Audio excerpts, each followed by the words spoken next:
All right, what's up, guys? Welcome back to the We Love Football podcast.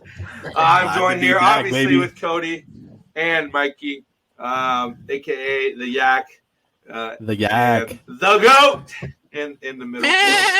So, today, we're finally, I know, this is going to be uploaded on Wednesday the 20th. God, I hope so. A little bit late. We're fine. And a week behind, but it's fine. Yeah, but it's fine. We're good. We're back. We're ready to roll. We're on our own schedule. That's all I can say. Exactly. On my own time. All right. But anyways, you guys know the crew, so let's go ahead, jump right into it. And we're talking about college. So I'm going to throw it to our college guy, Mr. Mikey. Okay. So what you got football, Mikey? Or college for us, man? What you got college for us? All right, college. So I've got what do we want? What do we want? I got Heisman watch. I've got college games. Let's start with the most exciting thing going in college football right now. Colorado, Coach Prime. Okay. All right. That game, Colorado versus Colorado State was a game. Honestly, a masterclass in football. Yeah. I don't watch college football, but I was finding any and every way possible to stream that game without paying for it. Hot take. You ready? Oh. Hot take off the rip. You ready? Big mistake. Yeah. Colorado loses Saturday. Ooh. Who are they playing Saturday? Playing Oregon. Ooh. In Eugene. They lose this Saturday. Without that Travis defense Hunter. is trash. That defense is trash, man. I'm sorry. That offense is killer, yes. But Oregon is very good at keeping up with electrifying offenses because they, too, have themselves electrifying offenses. Hot take. They're going undefeated. Colorado's going undefeated this year. No. They got to play Oregon this week and then USC? Come on, all without Travis Hunter. They're going in. Come on. They're going in to US. I imagine they're playing at USC, right? There's no way they don't play USC. I know Eugene and playing in Oregon. I don't know about USC. I haven't looked that far yet. You know, people say Oregon's the Colorado of the Northwest. So, what?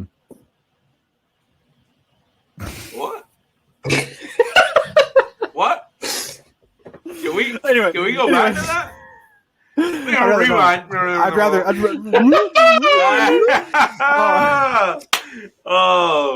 Oregon's the Colorado of the East, but no, West, whatever you said. Hot take. They're going undefeated.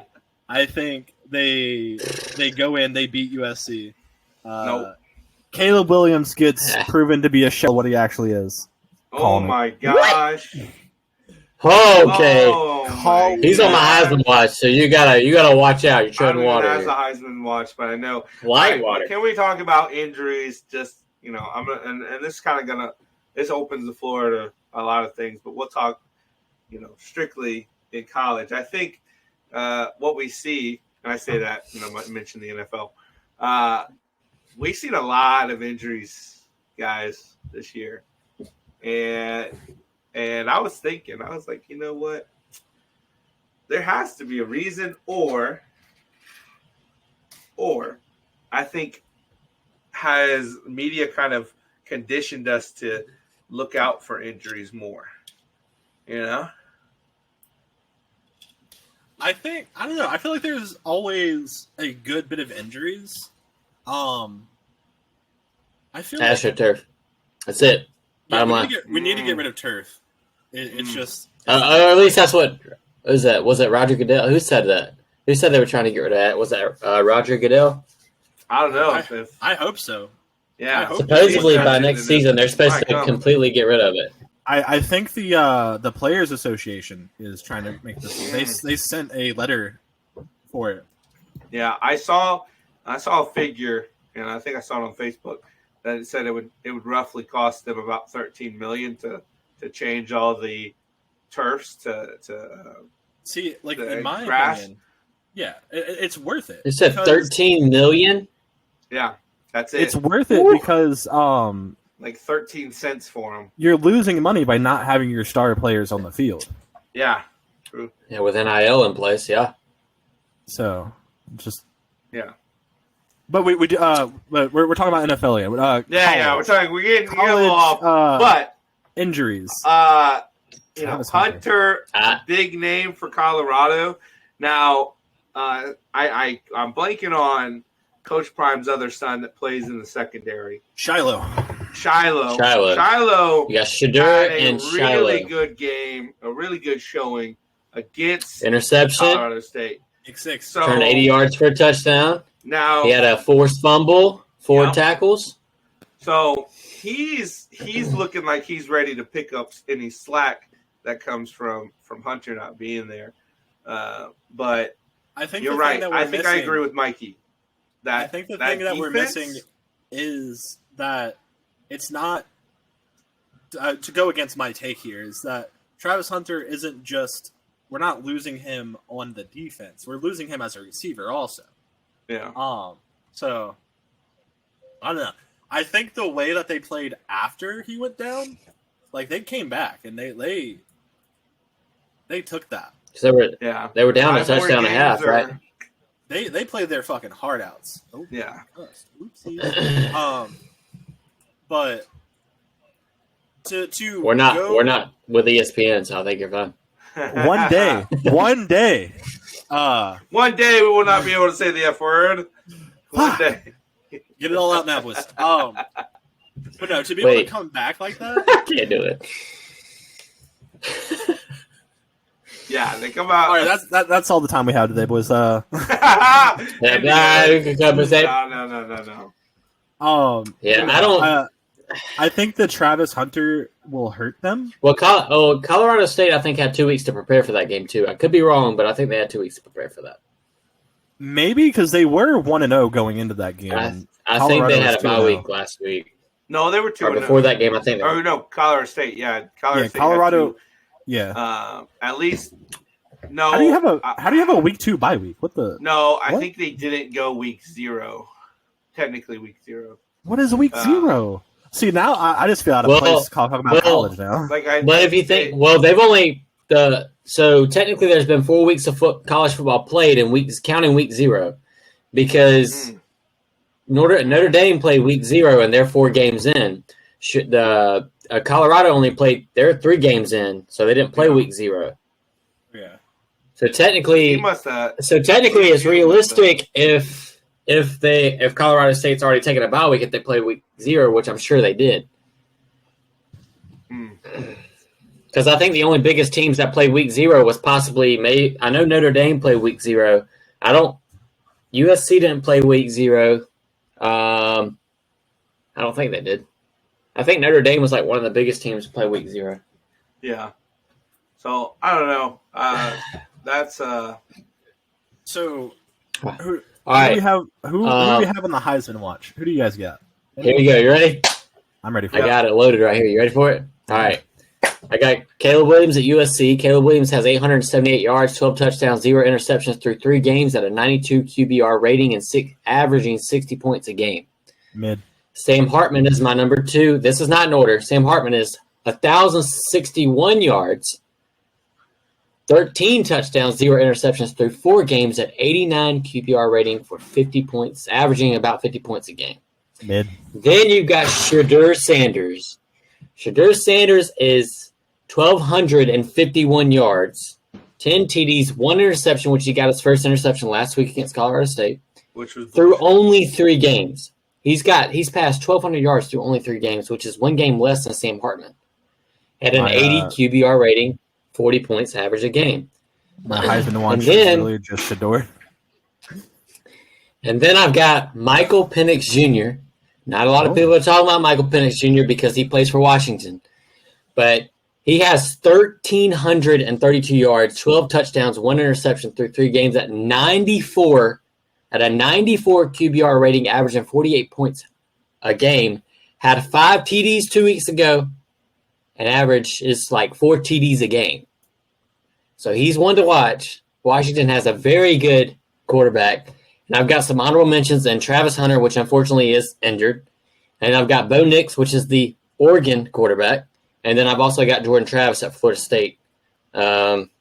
I got to mention Jordan Travis because he's a big threat in my opinion. Just the way he plays, his swagger when he plays. Florida State's a dangerous team. They had a scare last week against Boston College, but I think because Florida State's going into, and I'm jumping ahead, but Florida State's going into Clemson this weekend. I'm going to that game on Saturday. I am going to get heavily.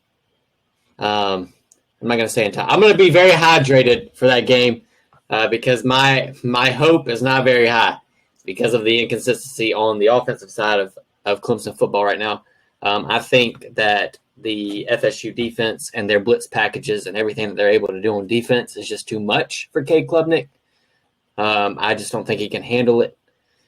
But anyways, like I said, I'm jumping ahead. But that's my Heisman list. I've got Caleb Williams, Sam Hartman at Notre Dame, Shadur Sanders at Colorado, Michael Penix Jr. With Washington, I have Travis Hunter, obviously, Colorado as well. Bo Nix, Oregon, Jordan Travis for Florida State. Man, this is why he's our college guy. Because this man just threw out college, man. Left and right, had the statistics. Listen, man. when you send out that list for me to start getting my stuff prepared, I'm like, oh yeah, college at the top of the list, Heisman watch, got it. Like I wish we need like a graphic design person so we can get like stats and stuff like put in. Because I need like my preparation for the college shown versus Mikey preparation, because Mikey had like fucking 5 people with honorable mentions and stats and everything, and now listen, mine's just Heisman watch ? Shador? Listen, my name is say Heisman watch.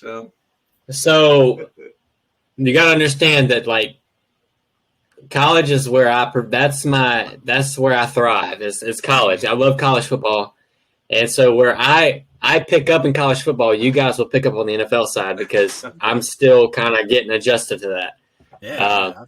So it's gonna work out just fine. I got your back on the college side if y'all got my back on on the NFL Mikey, side. I will ask you: do you think, from what I've seen in college, that usually at the start of the season there's like a designated like Heisman guy, and like no matter what, they usually like finish out the season, they get that Heisman. There's usually like not a lot of controversy that often. Do you think Caleb Williams is that guy? Do you think he just like wins it, or do you think? I don't know if you know this or not, but Caleb Williams actually won the Heisman last year. Okay. They don't really have back-to-backs that often, do they? I don't know if it's ever been done. I'm not going to say it hasn't because I haven't done my research on that. I don't think it has. Multiple-time Heisman winners. I'll do the research while you talk.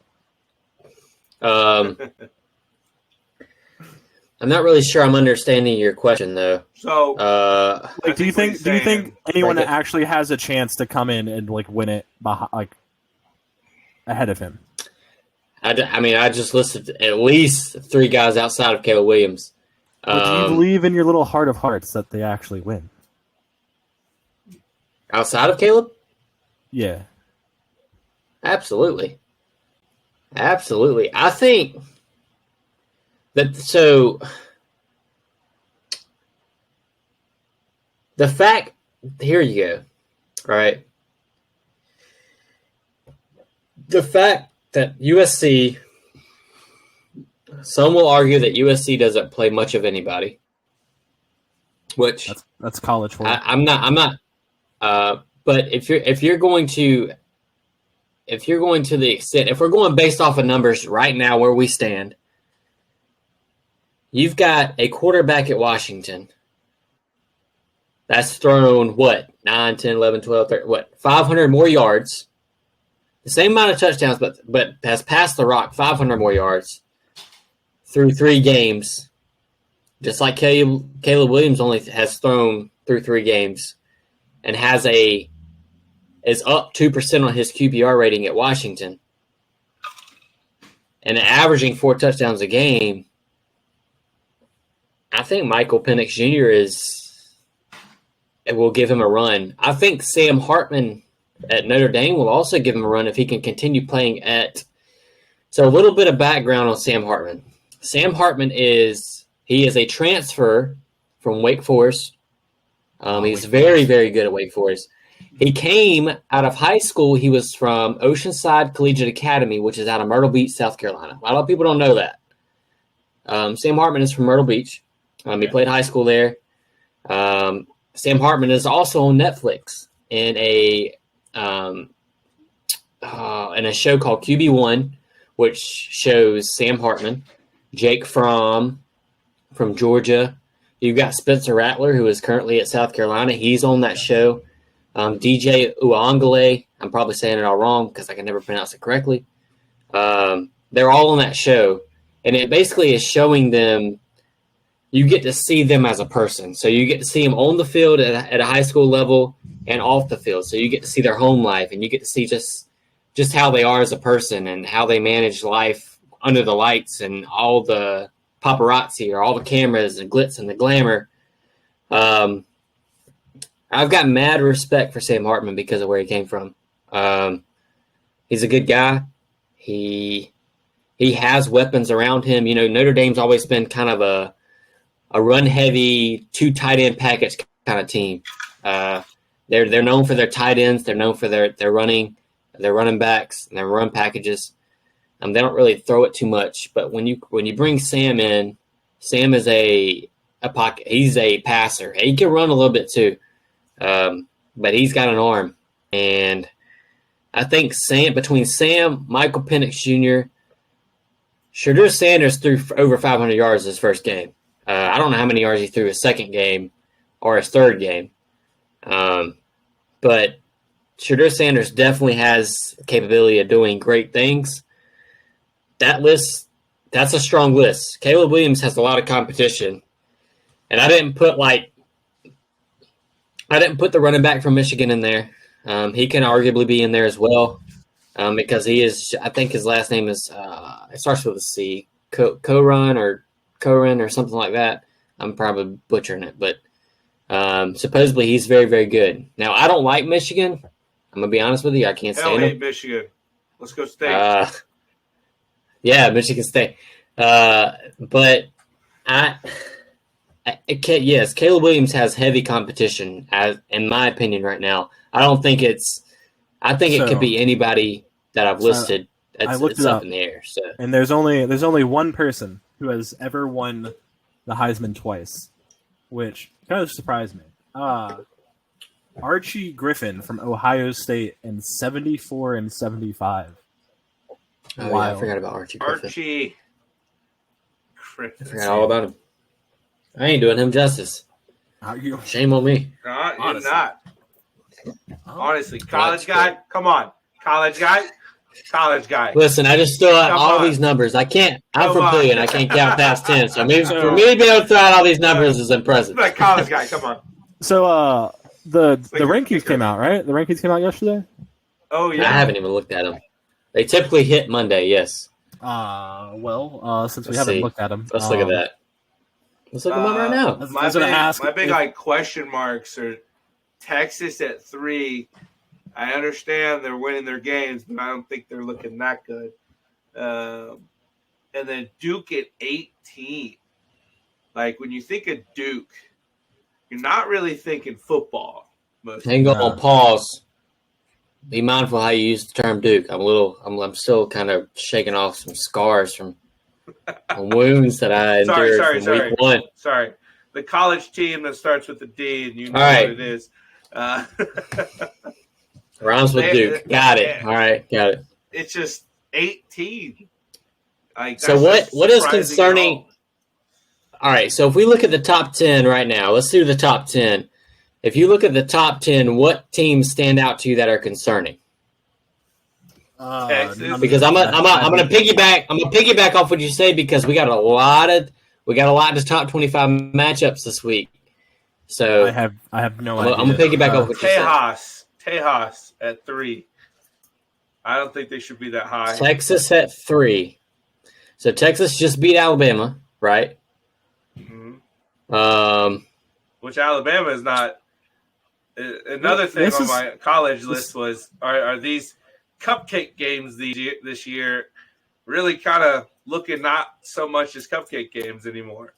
I think because Alabama has a top 15 matchup this week against Ole Miss. Yeah, which I do know that. This feels like the lowest that Alabama's been in a while, just based on like the limited amount of. I'm going to throw out a hot take. You ready for this? Yeah. Hot take: Clemson and Alabama. I'm not going to say the dynasty is over. I'm not going to say that because I don't believe that. But what I do think is, I think those two teams, I feel like they're falling behind because we all know Dabo Swinney doesn't believe in the transfer portal. We all know Dabo Swinney is not all for NIL, even though Clemson's been forking out money, even though he doesn't want to admit it.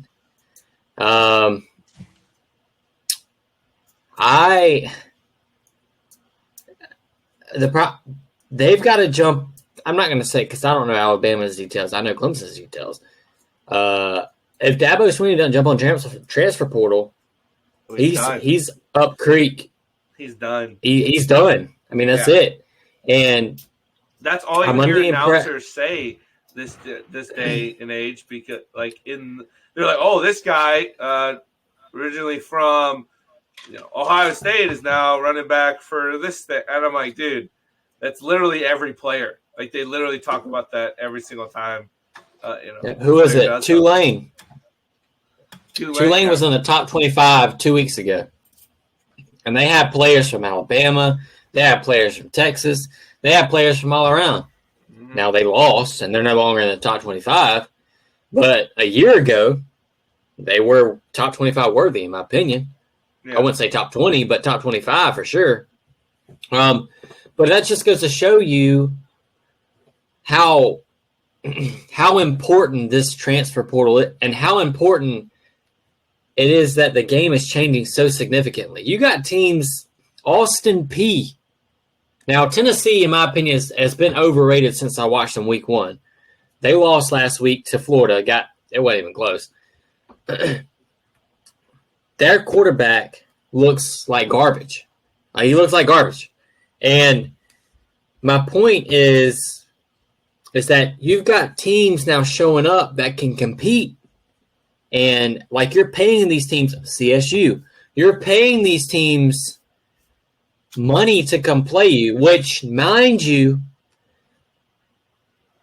that's more of a blessing to that university, because 9 times out of 10, the only reason that football program is being paid for at places like CSU and your smaller colleges is D1, like bigger D1 universities are paying for them to come play them.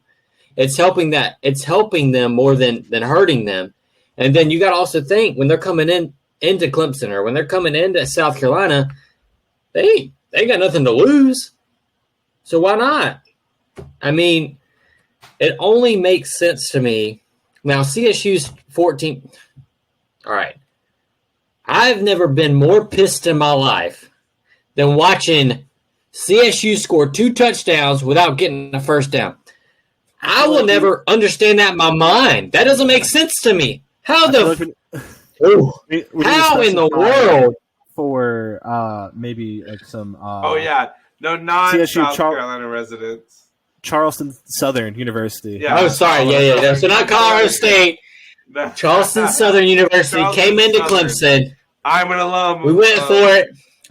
We went for it on 4th and 2. So we went for it on the 4th down before that and got it. Well, this time we go for it on 4th and 2. Cade Klubnik does something with his finger, thumb, index, middle. I don't know which finger he was using. He screwed the handoff. He screwed it up. They picked it up. They run it all the way down to the 1, get pushed out of bounds, whatever. They score on the next play. 7 points. Perfect. I've never seen someone so mad about a blowout victory before. Then 62-14. They scored 14 points. Those bastards. Screw the 14 points. They actually scored 17. But anyway, then Cade Klubnik does the stupidest thing I've ever seen in my life. Cade Klubnik drops back in the pocket. It's 3rd and 12. Oh, yeah, it's 3rd and 12. I remember this very vividly. 3rd and 12, he's got not 1, not 2, but 3 open receivers that he could check down to. But because he sees 3rd and 12, he thinks he needs to throw it 12 yards. No! Just throw it to somebody open and let him work for the yardage. Let your players do the work. What does he do? He drops back in the pocket, waits for pressure to attack him. He throws it up in the air. Who knows? I thought he was trying to throw it out of bounds, but he threw it right to a Charleston Southern player. He obviously catches it, which is surprising because, as we know, DBs are receivers who can't catch. So I was surprised that he caught it. But when you throw it right to his freaking breadbasket, he should catch it. He takes on with a house, puts him up 14 points. Mind you, CSU still yet, hang on, does not have a first down. Let me pull up total yardage at halftime. You ready for this? This is the dumbest thing I've ever seen. Oh, this God. Is bad. Clemson is watching them makes me want to jump off my balcony and plummet to my death because it is so jokes. For legal reasons. Jokes. It's just jokes. I'm not even doing mental health very seriously on this podcast. Here you go. Halftime is 24-17, right? Total yardage comparison. Buccaneers, Charleston Southern, 43 total yards. 43. Yeah, 43 yards of my life. Versus Clemson, who has 265. Turnovers, CSU 0. Clemson 2, which came from 14 points. Imagine that. And then 2 first downs for CSU versus 18. Now the final score. It's really wild. The final score ended up being 66-17. Total yardage, the Bucks had 71. 1 turnover and 4 first downs versus 633 yards of total offense from a college that. Anyway, we're done with that conversation. We're done with that conversation. Go Bucks! I had you on the first half. Not gonna lie. Our defense sensational. Our offense, Kate Klubnik looks like a scrub. Anyway, it's wild that they only had 43 yards in that first half, but they still didn't give any turnovers. And they scored 17 points. Damn right. Just like when Clemson lost to Duke in the whole second half, never punted the ball. Explain that to me. How the freak do you never punt the ball and you can't even come away with a field goal? Can you? Anyway, where are we at? I've got so worked up. All right, so for the ending segment. For the ending segment of this college portion, I'm going to tell you the games to watch for this week. You ready? FSU, Clemson. FSU goes to Clemson. You got Colorado and Oregon, which Colorado, I firmly am very strong believing that Colorado is going to lose this week. The train ride will be over. UCLA is playing Utah. That's a big one that not a lot of people will be paying attention to due to it being Utah and UCLA, which fair, whatever. Ole Miss goes to Alabama. I'm sure 11:30. Our start 11:26 for whatever. There you go. And then you've got Ohio State and Notre Dame. Ohio State's going to get their first L of the year because Notre Dame is going to wax the floor because Ohio State looks like a joke. I don't care if I have Ohio State in this. They're losing. They look bad. And they started slow. And dude, I want to give a little shout out to my friend Christian. Christian, when you're watching this, make that PowerPoint. Make the PowerPoint of the make the PowerPoint. We gotta see how wrong or right Mikey is. So we can rub his nose. Mikey's college pick portion of the segment. All right, here you go. I'll make my picks for those games. Picks for those games for PowerPoint purposes. All right, here we go. Clemson loses to FSU. Oh my God! Fake fan. Fake fan. I'm a realist. Sorry. Patriots to the Super Bowl. My dignity is on the line. I don't play for them. It's up to them, not me. I just cheer for them. It's not the same. So Clemson loses to FSU. Oregon beats Colorado in Eugene. Wrong. Boo, that's America's team. Wrong. That's America's team. Sorry. America's team has been the Cowboys for many, many years, and you've seen how that's gone. Thank you, Jerry Jones. Appreciate it. Damn luck. Ole Miss beats Alabama by a field goal. Because Alabama don't Down goes Bama. They don't know who their quarterback is. Roll Tide. Roll Tide. They don't have a quarterback. Ohio State loses. Quarterbacks, they're just not good. Ohio State loses by at least 10 points to Notre Dame. 10 points? At least 10 points. Not OH. Double digits? At least 10 points. Not Double IO. digits. At least 10 points. Sam Hartman is going to thrash that defense. Oh I can't wait to either. And that Ohio State's quarterback never gets started. He'll score points. Never gets started. You're right, because next week I'm not letting you live it down. Oh yeah, no. We will simultaneously not do picks and also roast your ass. This is what this is all about. All right, boys. Not supposed to be right. We're getting viewers. Move on to the topic where me and Dakota can actually chime in with some efficiency. The no fun week. Okay. All right. So since we're a little bit behind, because we didn't record last week, life happens. Yeah, it's gonna be a long. It's a long session. Just warning all our viewers. It's a long session. Yeah. But so instead of looking at the past 2 weeks worth of games, because that would take us like 3 hours, because we talk too much. We decided we're gonna do 5 teams for 2 different categories. 5 that have disappointed so far. It's only week 2, but they're still disappointing. Or 5 teams that have surprised us or doing better than expected. Which would you like to start off with, boys? Let's get the thumbs down out of the way. Thumbs down. All right. Negativity sells. Negativity does sell. Now, I'm going to start us off by saying probably one that we have very high on our list for disappointments, but the OHIO Bengals. Who they? Honestly, who are they? Because that's not the team. That's the basketball players at Space Jam when they get the powers taken away. Because there's some alien football team that is waxing galactical tail, bro. All right, I'm just saying, because they definitely stole the power of Joe Burrow, Jamar Chase, T. Higgins. Dude. They stole it. They stole it. So now, I think the biggest issue with it is that apparently, allegedly, according to the pundits and the rumors and all that, Joe Burrow isn't healthy. Like his calf is re-injured again, or like re-aggravated. That's what you get for not resting your quarterback. Even though you paid him that contract, doesn't mean you have to play him. Let him rest up. Let him get healthy. He wasn't fully healthy. We knew that. So now you're biting a bullet. And listen, if you would have just took him out for the first 2 games, let him rest, they would have been 0-2 anyway. So what are you risking? Honestly, yeah. But the Browns?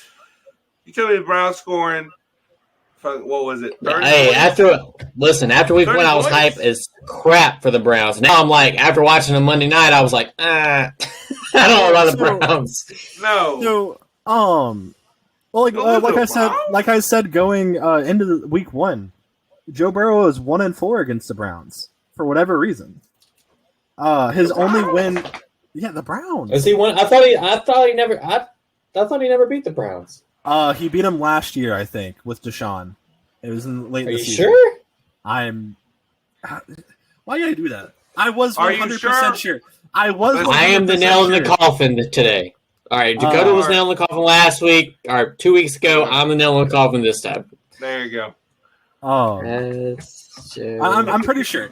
But now he's 1-6. For whatever reason, the Browns just have Joe Burrow's number. Has his no matter who's has under his center, pager, his home phone, his work phone, his AOL, Messenger, his MySpace, his Facebook. His kick, his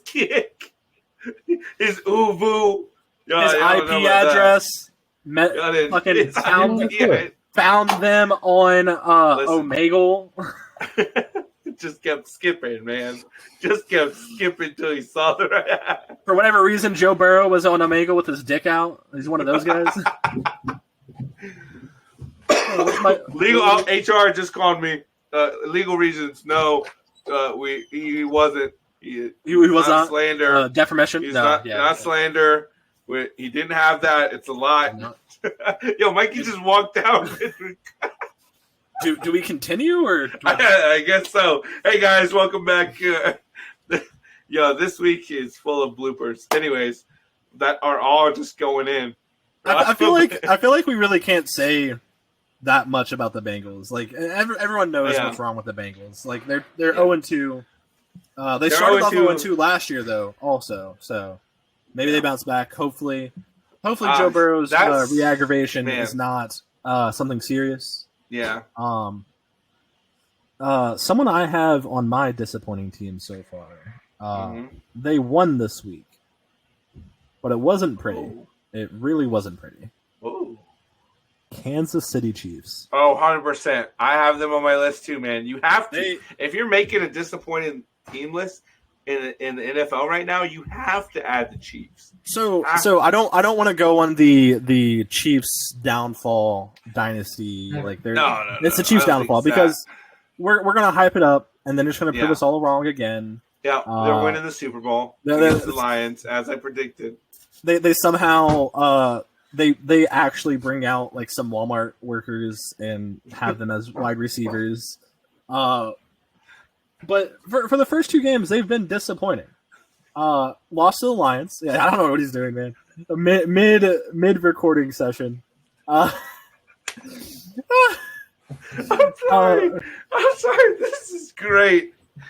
He doesn't even know. He can't hear us. What happened? Welcome back, buddy. Welcome back, buddy. Sorry, I had to tend to the dog. What happened? We moved past the Bengals and we're on to the Chiefs. We're talking about how disappointing they are right Chiefs. now. Dude, they don't even look like the same team. They look like, lost. All right, so I expected deficiency due to the receiving core that they have, right? We can all agree that the receiving core is not. I mean, it's not terrible, but it's not. It's not what it was. Okay, well, as long actually, as you know what? It's all about hot takes. The Chiefs' receiving core is garbage. Now, that's not a hot take. The Panthers' receiving core is way. The Panthers. Here's a hot take. The Panthers' receiving core is better than the Chiefs' receiving core. Okay, and mind you, the Jaguars that was their game to win. Why the offense couldn't get going? Chris Jones made a dynamic play to end that game against Trevor Lawrence, right? So, whatever. We're over that. It's fine. It happens. Cool. So my thing is, I don't think with Travis Kelce, as long as you have Travis Kelce out there with Patrick Mahomes, the receiving core is going to be good. Like, that connection between Travis Kelce and Patrick Mahomes is goated. But what has been the – so I didn't watch much of – so Sunday I was pretty busy. Big fan. I played music at church and then screw you. All right, Cody. All right. Bro, you say fake fan and he's like, I play music at church. I help in a homeless shelter. I give my that's not – no, listen. We didn't go as deep as the homeless shelter. It only went as deep as baptism at the lake. Anyway, this podcast isn't named We Love Jesus, We Love Homeless People. It's We Love Football. You know what, Cody? I truly hope that you get a flat tire. And that is on everything that I have.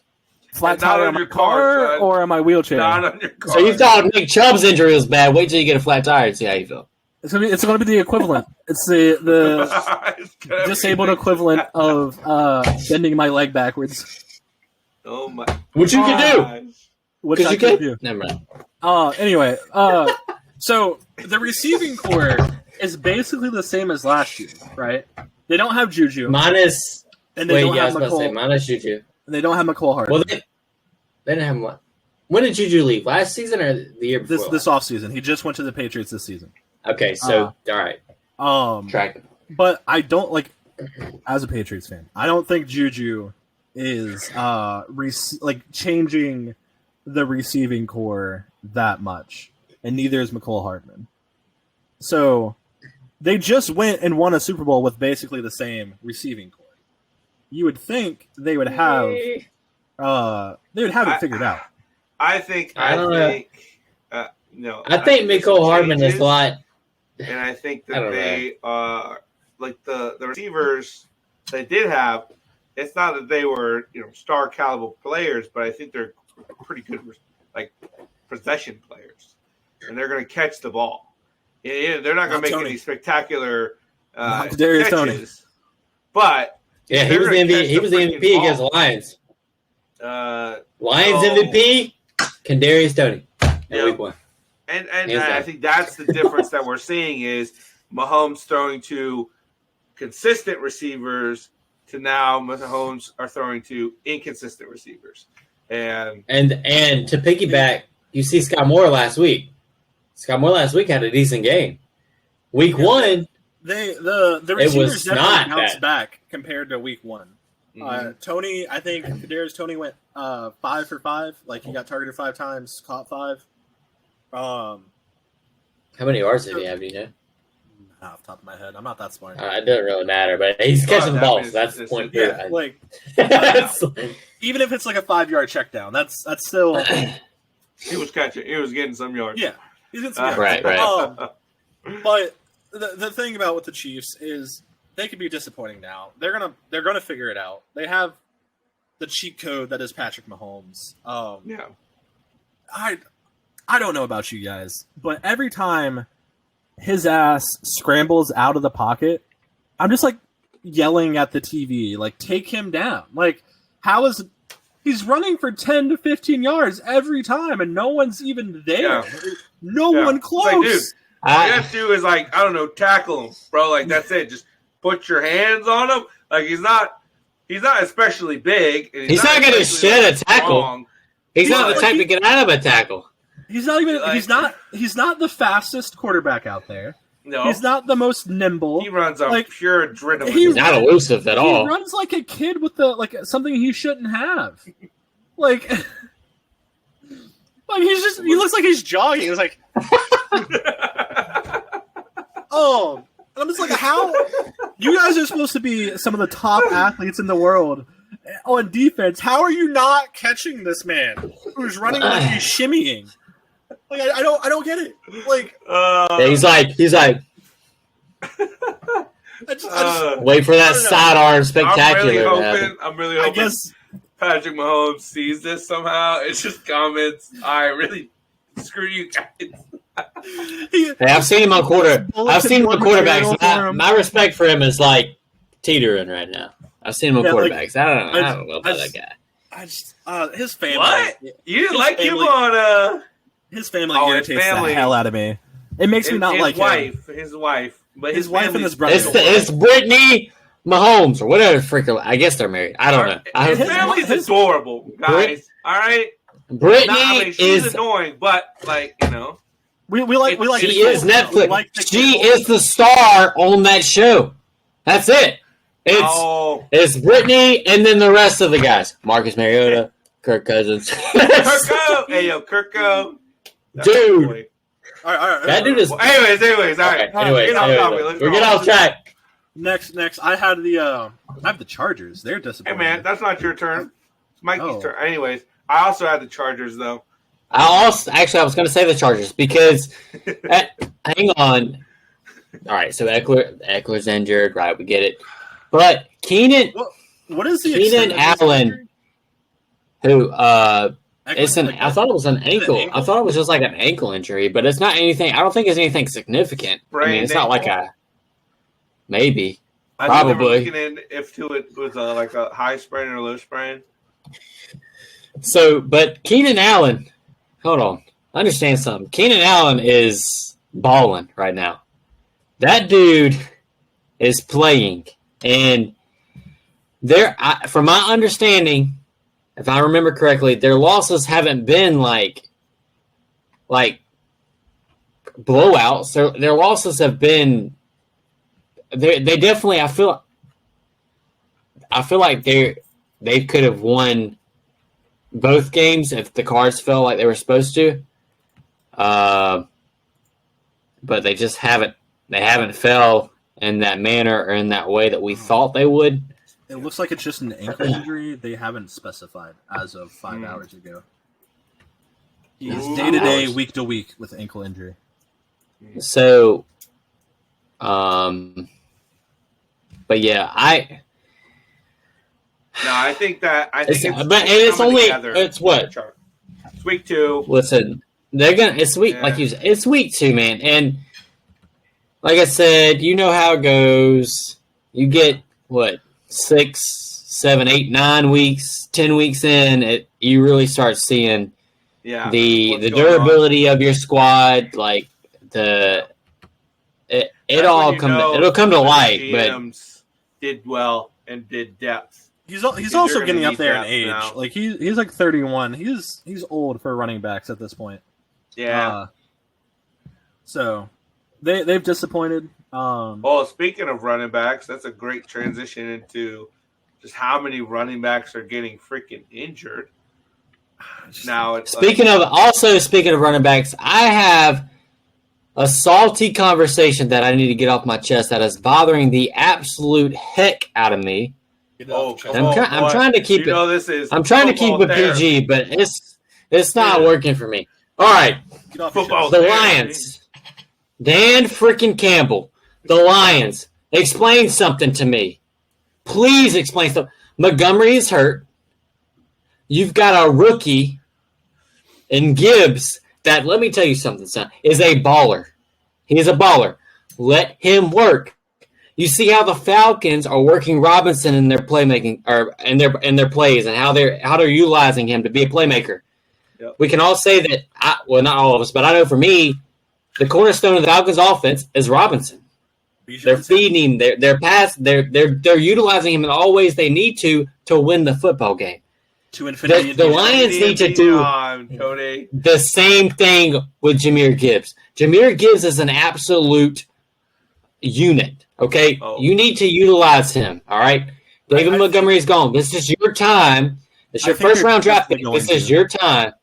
Well, I need them to start doing a little more. All right. Are you Robin? Are you like sad because do you have like in fantasy or something? Is that what's happening? No, I don't have him at all in my fantasy league. He's but I've really seen supportive of the running back position. Okay, all right, buddy, of the running back position. You're only giving him what 4, 5, 6 carries a game, buddy. No, utilize him. He is so. Buddy, listen. Okay, we don't. Hear me out. Here. It's not. I'm sure it's not Dan Campbell's fault. Who knows whose fault it is? We don't know personnel perspective because half the teams don't even know who their personnel is. So anyway, that's another topic. Now, with listen. So I think the Lions play the Falcons this week, right? I think so. I think they do. All right. I think I missed that on my my list. I don't know. Okay. I'll look at you know what? Hang on. Pause. We'll save this segment for when we get to games to watch for this week. All right. We'll save that segment. They do play the Falcons. All right. We'll save this. So go with what you were just talking about. We'll save that because I'm already getting sweaty and that's not even. All right. Disappointing teams. I have. So we all both said Chiefs. We all had Bengals. We all had Bengals. All had Chargers. I think one that I don't think you guys will have, I think it's just what I think, is the Vikings. I have them. I have the Vikings. Oh, dude, I'm glad we're thinking the Vikings? Because the Vikings, Justin Jefferson, 300 yards in 2 games. Like, I think he only got of those games, like 2 touchdowns. You're right. Maybe a touchdown. Right? You're right. Their defense is hit or miss. Their defense is offensive line awful. To have a fucking old quarterback like that. Oh my goodness! And to not have the offensive line to protect him is ridiculous. He threw 4 touchdowns last week. Threw over 360 yards. That dude is balling for his life. Balling for his life. He's running off of pure adrenaline right now. That wasn't your defense. He is having to play like freaking Jalen Hurts, Pat Mahomes to run for his Don't life. even get me started on Jalen Hurts. Jalen Hurts looks freaking. That dude. You have Eagles on your disappointing list? Woo! I do. Because I did. Because they look bad. Like, who cares about the record? Look at them.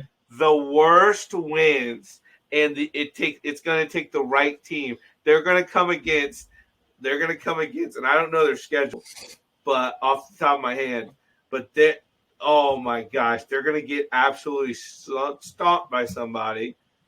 Cowboys? Oh, they're going to get. Dude, they have the Bucks next, dude. That offense better buckle up because the Bucks defense looks good. Good, yeah.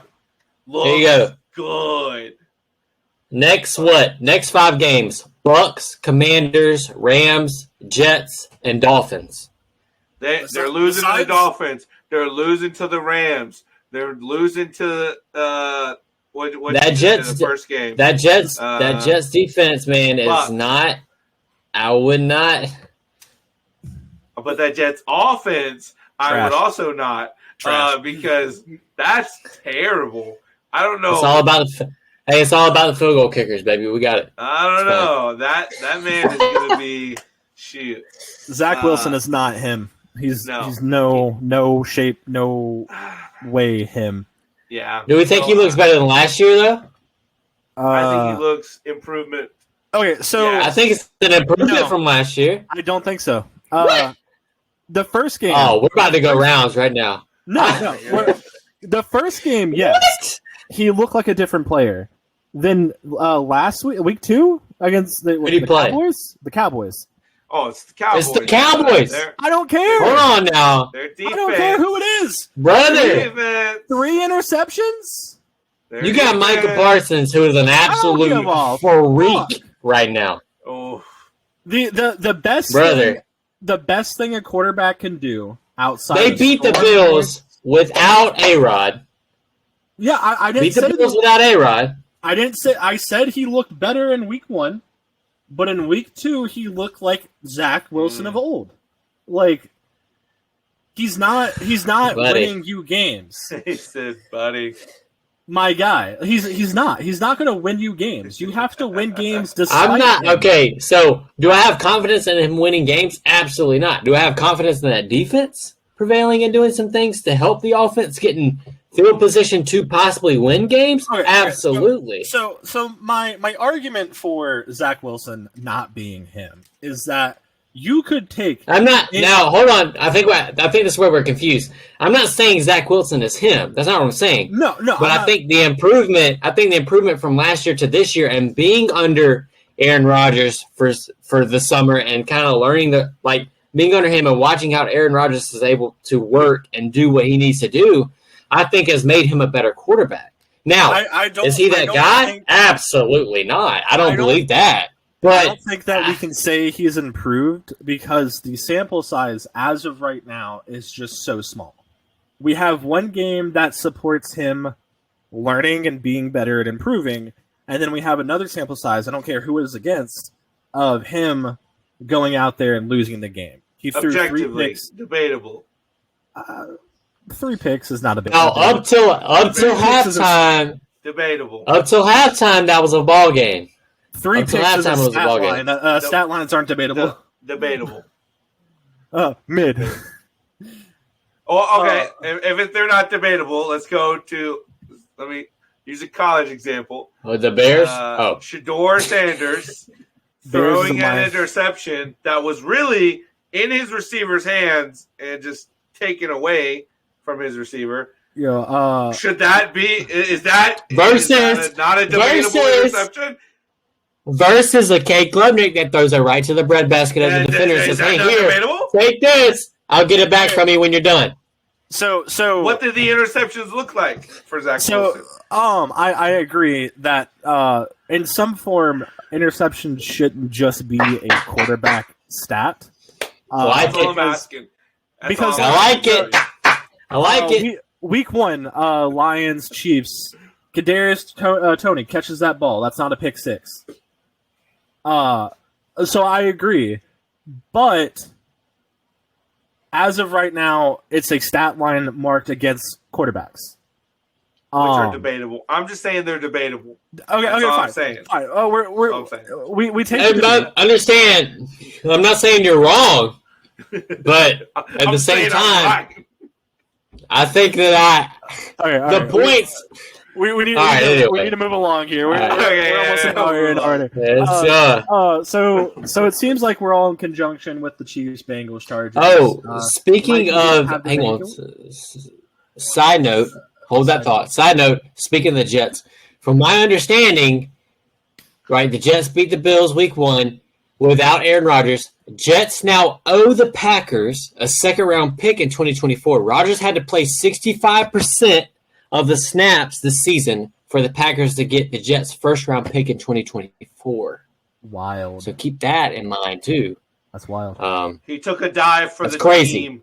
He took a dive for the team. Crazy. That man more than a dive.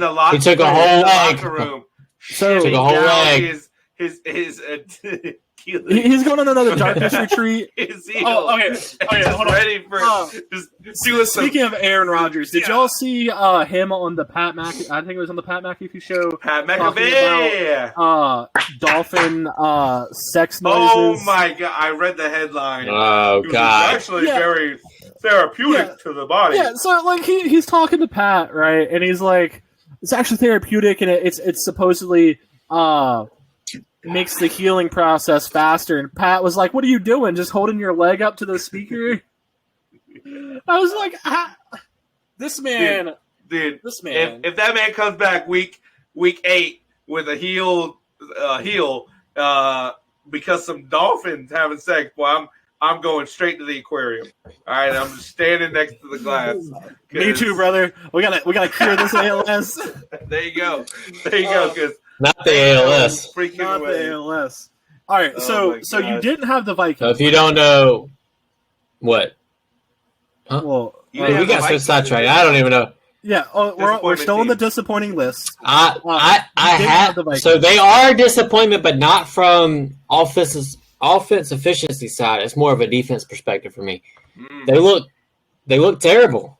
They look bad. They're not even. They're like the fact that your quarterback threw over 360 yards and had 4 touchdowns last week, and you couldn't win the ball game, blows my mind. Atrocious. Like it blows my mind. That's true. It's bad. Getting sacked, he's throwing that much. Right. All the pressure in your face, and you're still throwing it around like that. Yeah. Oh, okay. So this is like. So from my understanding, this is Kirk Cousins' make or break year, is what I heard. Yeah. Buddy is playing. Buddy's playing. It's playing. Not. And what I'm afraid of is that this is going to come back on him.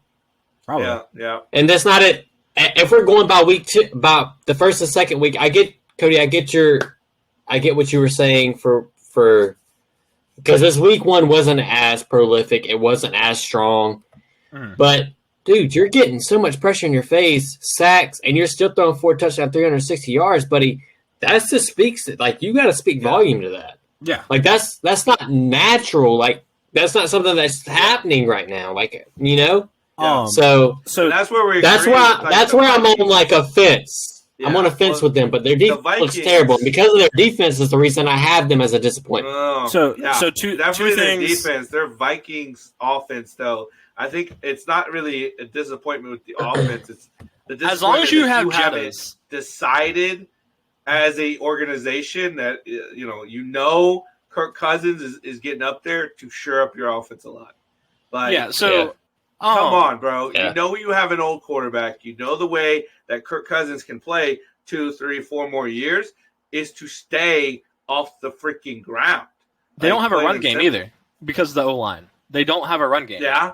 So I think that is why I said Vikings offensively wise. That's why they're a disappointment because, man, they know what they have and they're not going to try to help it out.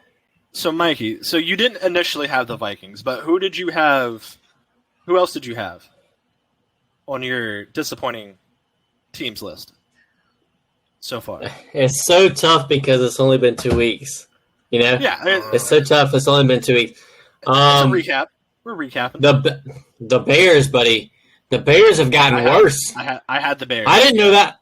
Like, What? Justin Fields looks worse than he did last year.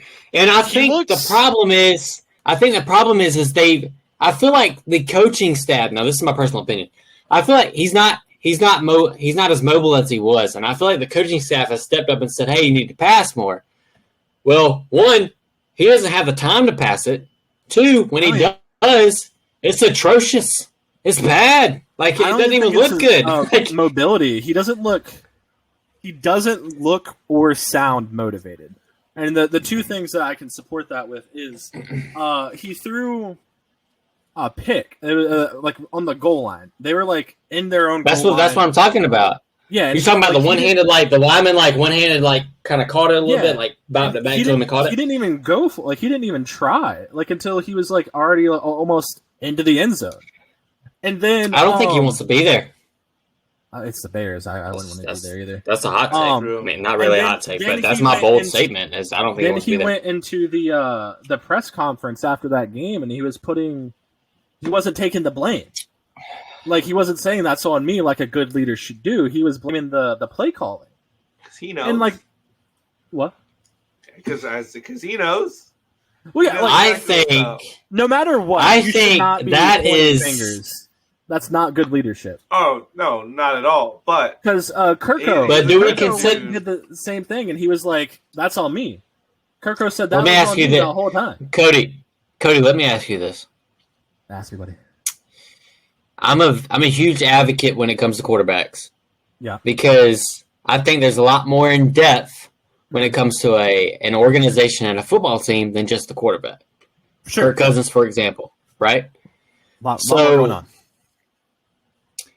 Do you not think that as a leader, I understand what you're saying in regards to him being a leader on the field. Like, you are the field manager at that point in time. Yeah. Like, you survey, you make audibles, you make and change things that you need to see based off of what you see. I get that 110%. But Justin Fields is not a bad quarterback. In my opinion, is not a bad quarterback. No, by all means. But if you don't have, I feel like if you don't have the support and the personnel on the sidelines to help you do what you need to do, or telling you certain things you should do, even though you don't agree with it, because that organization is paying you X amount of money and you feel like you have to do what they say, you've got to take that into account too. Now, again, I understand completely what you're saying in regards to leadership, because regardless of off the field or sideline tactics, you still on the field need to be that leadership on the field for your linemen, your receivers, the people around you in that huddle, because that's most important to them. Their confidence. So your playmakers around you that surround you, their confidence level is based off of you as a quarterback. Yes. Because obviously if you don't have the confidence, there's no ball movement, there's no first down progression, there's no field management. I get that. But I mean, I feel like we should take into account from a personnel perspective too, that they don't look good. No, and there's a lot of inconsistency in that. So my thing is, he on paper is a good quarterback. And he's had flashes of showing it, but he hasn't proven himself in any degree to be able to go into a press conference and say, hey, it's the play calling.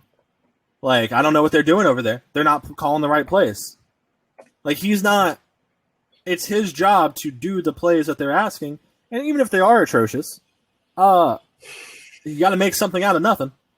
He just doesn't – he hasn't accrued enough, honestly, like, reputation to be able to go into the press conference and call anyone out, because he's not exactly setting the world on fire with his play. Like, he's not – maybe in the locker room he's a loved guy, but on the field we're not seeing anything that's changing our minds about him. I drafted him in both my leagues this year in fantasy, and I was like, okay, hopefully he has a good year. He's doing good. No. He's not shown us anything. And I think that's right.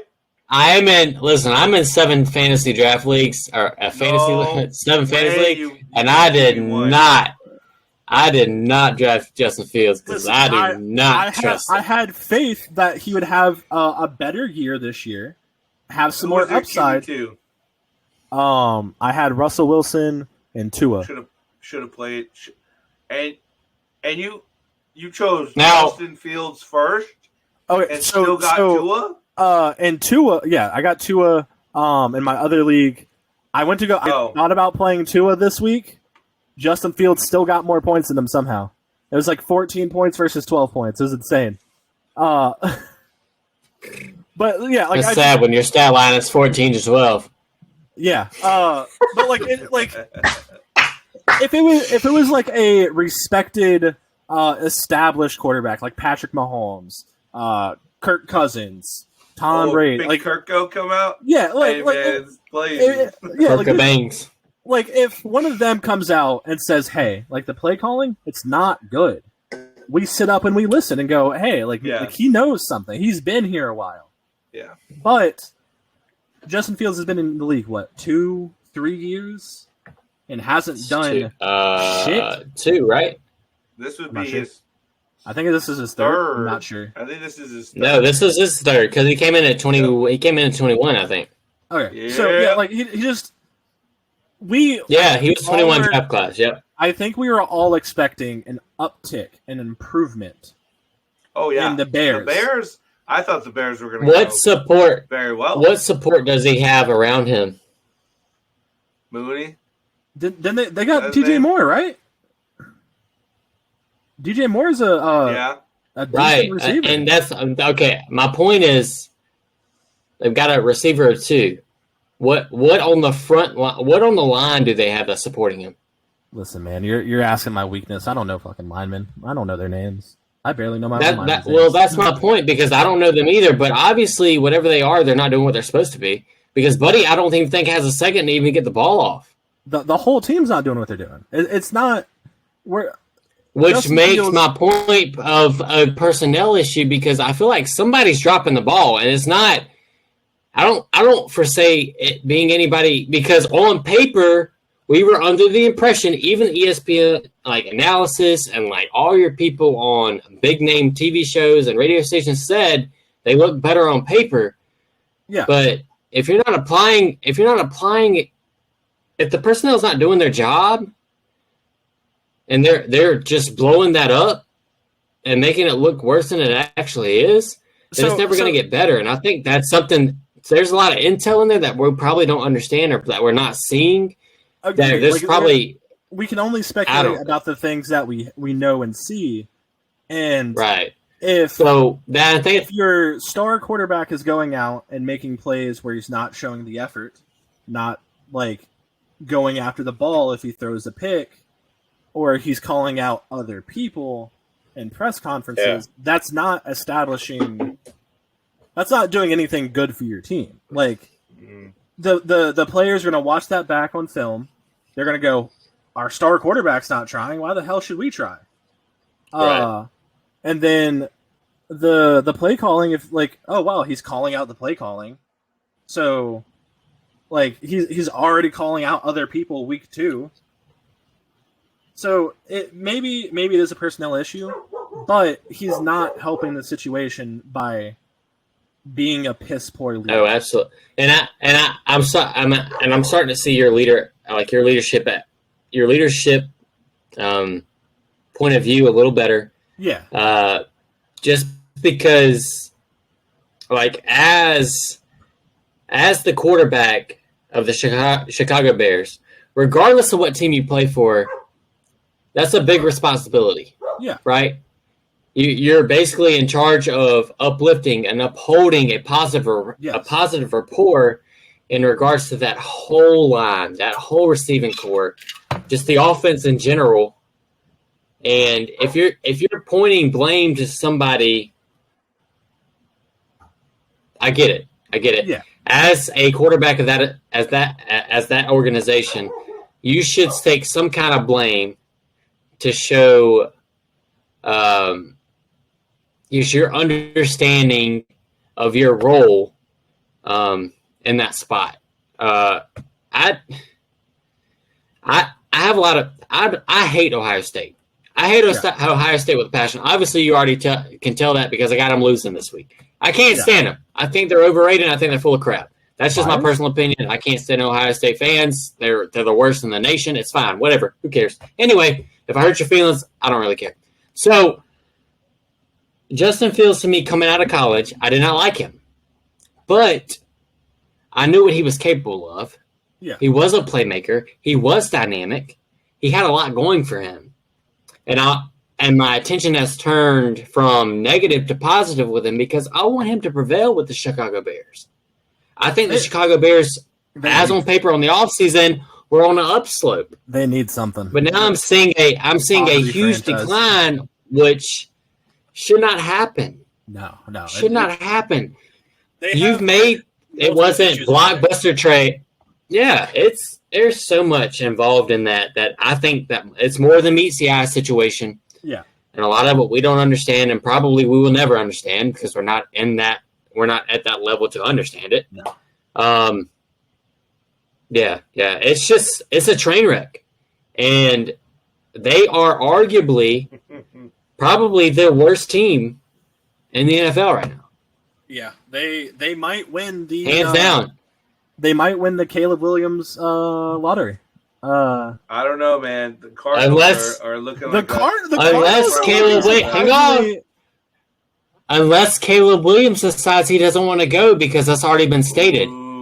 His dad came on air and said, if Caleb Williams is put in a bad situation for his draft, he will not be going. He will stay another year. So I get the logic behind He'll that. go for the three-peat for the So, I mean... I get the logic behind staying in college, but you're getting drafted with the first pick. You're never going to a good organization. You're not going to a good situation. Like, that's true. You're going to a Cardinals. You're going to a Jets. But you're going it shows, in my opinion, that shows just who you are as a player, though, and how much patience you have. Because you think about your Dolphins, your Jets, your teams that like 3, 4, 5 years ago were never a mention. But now they've drafted people, and then they've drafted key pieces because they continue getting first-round picks or high first-round picks to where they can start building around what they've already tried to in the past couple of years. And now you've got teams that, as we mentioned in the last podcast, that were never heard of for division like wins or playoff potential.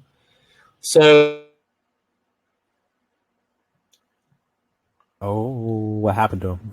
Oh no! I think pieces and so many moving components and so much building and so much stacking that you got in consideration that it's almost to a point where it's kind of up in the air for me.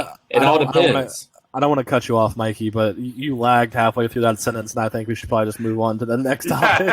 Yeah, thank you guys. All right, so but yeah, surprising pretty much stack on. We all think pretty much the same teams are disappointing. Now, surprising teams. Cody, start us off. I thought this team was going to tank without my boy, the GOAT, Tom Brady. Oh my gosh! But the Bucks, they are doing it, ladies and gentlemen. I do have an honorable mention for the Bucks. I think I might have touched on it last episode where the Bucks, they have a good team. Yeah. And Baker is he's feisty. I'll say he's feisty. He's not going out and winning any Super Bowls off his play, but he gets the locker room behind him, and they are. Yeah. They're doing it. They're doing it out there. Man, Bucks are looking good this year. I mean, shoot, nice surprise win against the Vikings in Week 1. Yeah. To really shock a lot of people because you thought Vikings would roll in that game, right? Yes. And honestly, it kind of did offensively, stat-wise, because it's like Justin Jefferson had, I think he was like 11 catches for 150 yards. So Jay Jettas is him, man. Really is, man. And so, but yeah, I had the Bucks. Another one I have is actually the Browns. I touched on this a little bit earlier. Man, the Browns. Yeah. The Browns. They are exactly where I thought they were going to be. Honestly, like 1-1. Like I see them probably going like 8-9, 9-8. I will say, if they go 9-8, 8-9, whatever, those are going to be some close games, though. Yeah, they're going to be. I think not anymore. Not anymore. Their run game, Nick Chubb, RIP. Oh yeah, that's a big one, man. That's a big one to take out of. We'll touch on that a little bit later, but I don't. Yeah. To me, what they should do, and I'm not a NFL person in organizations or whatever, they should go back out and re-sign Kareem Hunt. Because he was there, he's been there, he knows the system, and he's still a good running back. So, but the Browns are just doing what I thought they were going to do, just middling, losing to the Steelers. Hey, close game though. It was close. I think. Listen, like I said, I don't think they're going to get it. When they lose, it's not going to be by much. Yeah. I think every single game that they lose is going to be within a touchdown. And we just lost Mikey. Oh God, dude. Uh-oh. Hopefully he goes back. Let's just keep going. The show goes on. Mikey. Oh, he's back. He's back. Right. I'm back. I don't know what happened. Thanks for joining us. I just took a little vacation, a little nap time. It's fine. There you go. You earned some time. You earned some comp time. I don't know what happened. Anyways, who was your first team on your surprising list, Mikey? The Falcons. Falcons. I have them. I have them also. The Falcons on there. Dude, they are. Listen. Do we want to rapid fire these and discuss the differences? All right. So go ahead, go. All right, I got Bucks, Cowboys, Commanders, Rams, Falcons. Okay. I have Colts, Browns, Cowboys, Lions, Falcons. Colts, Cowboys. That's Lions. bias. Oh yeah, 100%. I'm putting. Listen, you got to understand. The Colts was 4-13 was it last year? Okay, they won 4 fucking games. All right. So if we keep it close with Jacksonville and we beat the heck out of the Texans, you dang right that's surprising. All right, I'm expecting us to lose both games. The thing that made them on the list is that Anthony Richardson lasted 1.5 games. He lasted longer than his those 1.5 games. Those 1.5 games, 3 rushing touchdowns. Come on, bro. Mikey, who'd you have on only your list? 2 interceptions? How many were we supposed to have? I didn't. Five. I had. So, I'm just gonna throw. Oh, geez, I don't have 5. I've got the Colts. I've got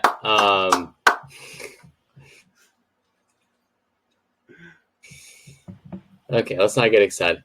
I've got the Colts. I got the Buccaneers because, as we know, before week 1, I had the Buccaneers all the way at the bottom.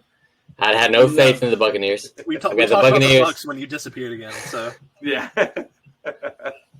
Okay. Well, anyway, and the Bucs. Surprising. The other couple surprising things for me. Bro, you just said the Bucs and the Bucs. No, well, that's kind of all I've got. It's just those 2. I've only got those 2. I've got the Bucs okay, it's a joke. Now, there's certain teams that have certain aspects of their game that is surprising to me. That's fair. That's how I feel about the Rams offense. All right. That was about to be my point. Is the Rams offense is surprising to me? Yeah. With the rookie Puka Nacua and Tutu brother. Nakua. That dude. Rookie records. That dude.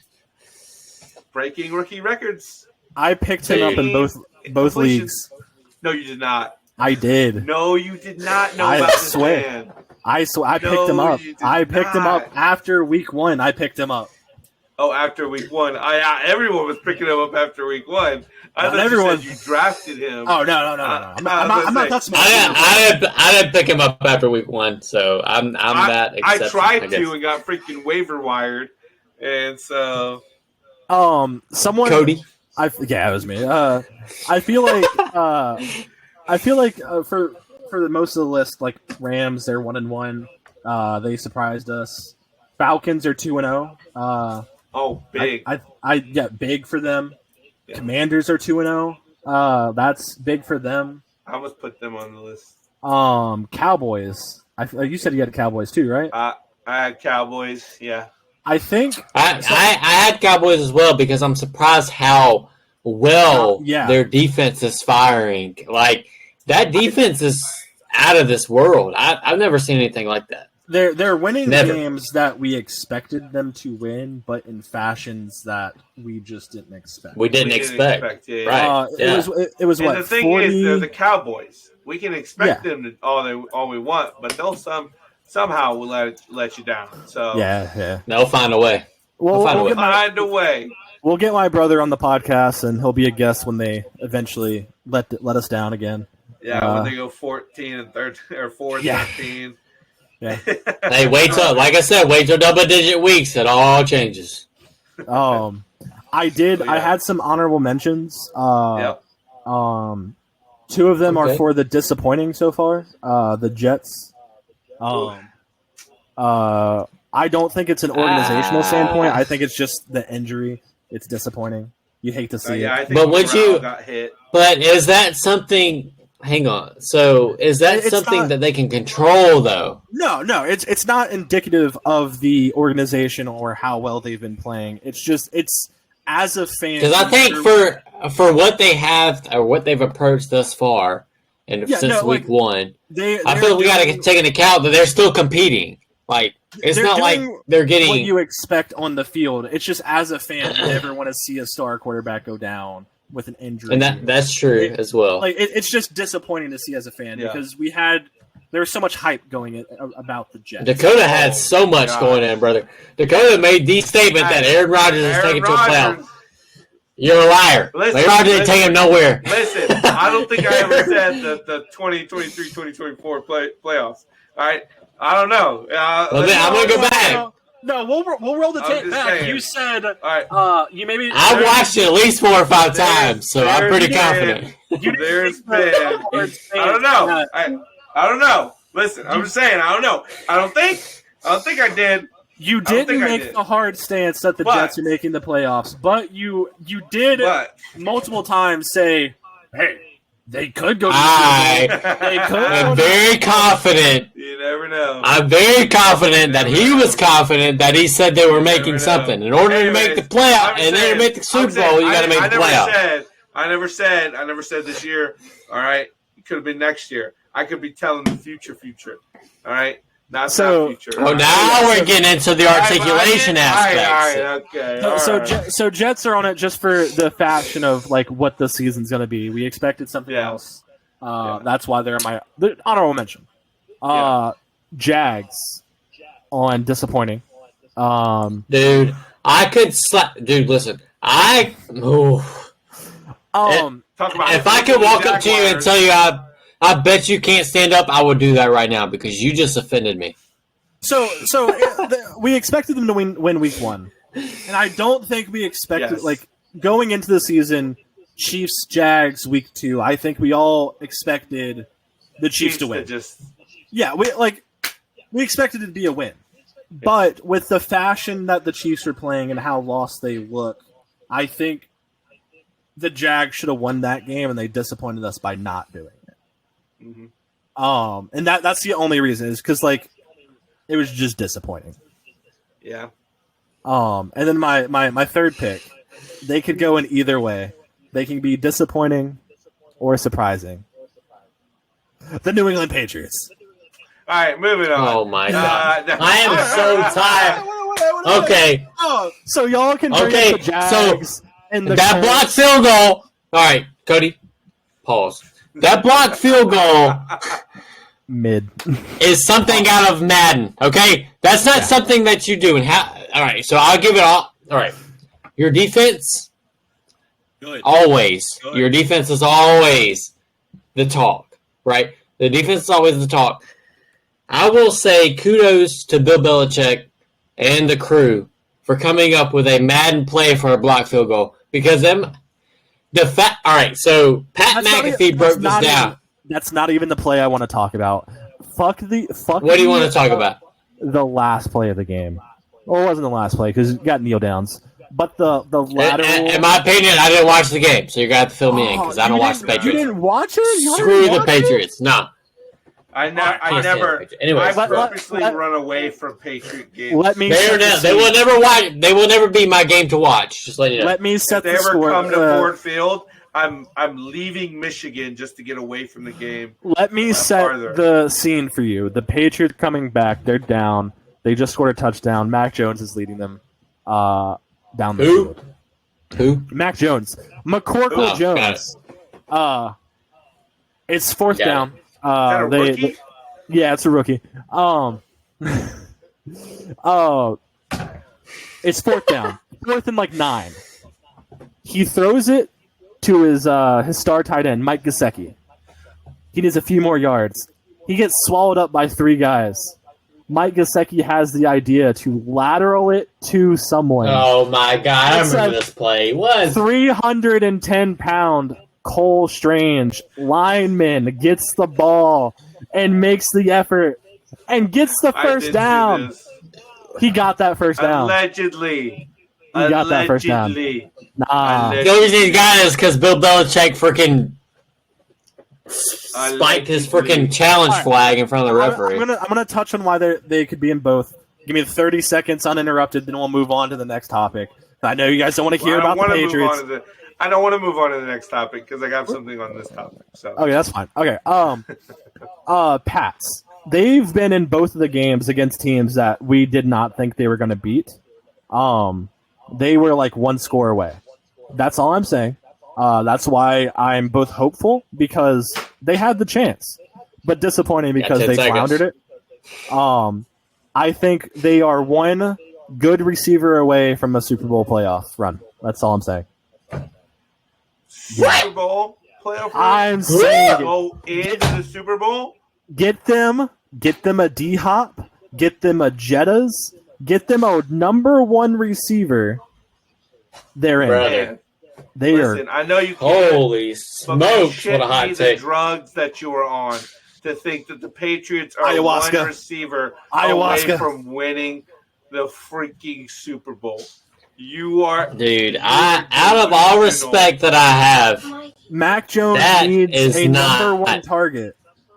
They could use a little bit help on the O-line. That's for sure. But if they had a number 1 target that's going to get open, they're good. They are one of the best teams. Their defense is top Mac 5. Jones? Defense top 5. High. So we're gonna sit here and say I'm high that national championship winning Mac Jones with the best coach of all time can't win a Super Bowl if they give the pieces to him. He's got 2 good tight ends. No, but you're saying he is 1 receiver away. I think he is. Super Bowl. Without a doubt. All right. Without a doubt? Without a doubt. Brother. No way. Ain't no our running back core, stout. way. I will. Tight No, ends, no, yeah, I can't. Defense? There's no way you can't convince me of that. All right, that's fine. That's fine. Dakota, give me your point that you wanted to make on this topic. Still, fuck you. He's like, you know what? I'm done talking about Patriots. Talk about a hot take, man. Talk about a hot take. That is bold. A big take. Honestly, that should be its own slide in the slideshow. So just letting everyone know. The PowerPoint on this is going to be out of this world. My thing is, if we had a star receiver, we're beating both the Eagles and the Dolphins. No. We win those games. No. Yes. We do not win those. What? No. We were 1 score Wait, down. who? What team? What 2 teams did you say? No. The Eagles and Dolphins. No. We beat those teams. A receiver's not helping you there. I mean, that's our weakest that's our weakest group. Our number 1 is either the Bengals. The Bengals is in your argument? The Eagles. The Eagles. Their first week 1, week 2 win. Gracious almighty. Losses. All right. Anyway. All right, Bill Belichick. I need you to settle down. I know the league's against you, but we're not against you. That one team Maybe we had. Actually, we are. I just wanted to talk about why Mikey, and he takes his headset off, and Mikey has the Colts.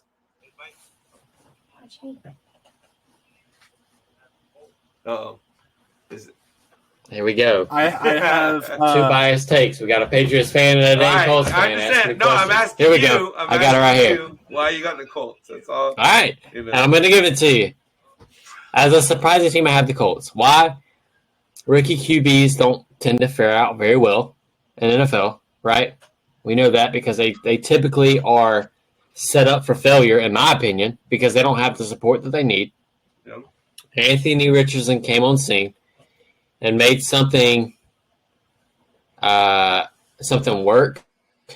But Michael Pittman Jr., that dude is good. And I think the realization for Anthony Richardson to understand what he had in Michael Pittman Jr. and to utilize that speaks a lot of volume. But even with week 1 with my Jaguars, they looked good. They lost, but they were good. They were pressuring Trevor Lawrence, which, again, there's a lot of questions for the offensive line. Not hard. But they looked good. They were moving the ball. They were doing what they needed to do to make things happen and put themselves in position to possibly be competitive and possibly come on with a W. I was impressed for week 1 against the Jaguars because I don't think a lot of people were under the impression just how good they could possibly be or what they could make themselves to be. And I think Anthony Richardson has a heavy weight in regards to what they're possibly able to do and how they put themselves in scenarios to win. Because against the Jaguars, there is no doubt in my mind that the Colts could have walked away with a win against the Jaguars in week 1. Mm-hmm. No doubt in my mind because Anthony Richardson was playing like he was giving everything he had. Oh yeah. And for him to come on scene to do the things that he was doing with his legs, understanding his checkdowns, surveying the field like he needed to survey the field, he was doing everything he had to do. The cards just kind of fell against him, which, whatever. I mean, it's the NFL. I mean, yeah. One of the most competitive sports in the league. He even said it in his. We watched this guy's interview after the game, the Jaguars game. He was, the reporter was like, "Hey, how do you think you played today?" And immediately was like, "Well, I guess not good enough because we lost." And so he's driven. He's ready to roll. He's ready to do stuff. Now, what sucks is he has a concussion. Which he didn't realize he initially had one. Yeah, no. He comes off the field and he self-reports it. So he was like, "Hey, I'm not feeling very well," and so that's big for him. We're hoping. Dude, his head hit. His head hit a lot harder than what I thought it did. His head bounced, almost double bounced off that turf. But I think he can. I hope he can play next week. But if he doesn't, then it's so early though. I wouldn't push it. Gardner Minshew has proven he can come in. Anthony Richardson has not played a full NFL game because he's been sent out in both. And Gardner Minshew came in and he's good. I think it's better to get injured now in the early, beginning of the season, than later. So work it out while your body's still somewhat fresh and able to actually heal through whatever he's going through instead of late. All right, hang on. In the season. I was not done with my blocked field goal by the Patriots though. Okay, continue, please.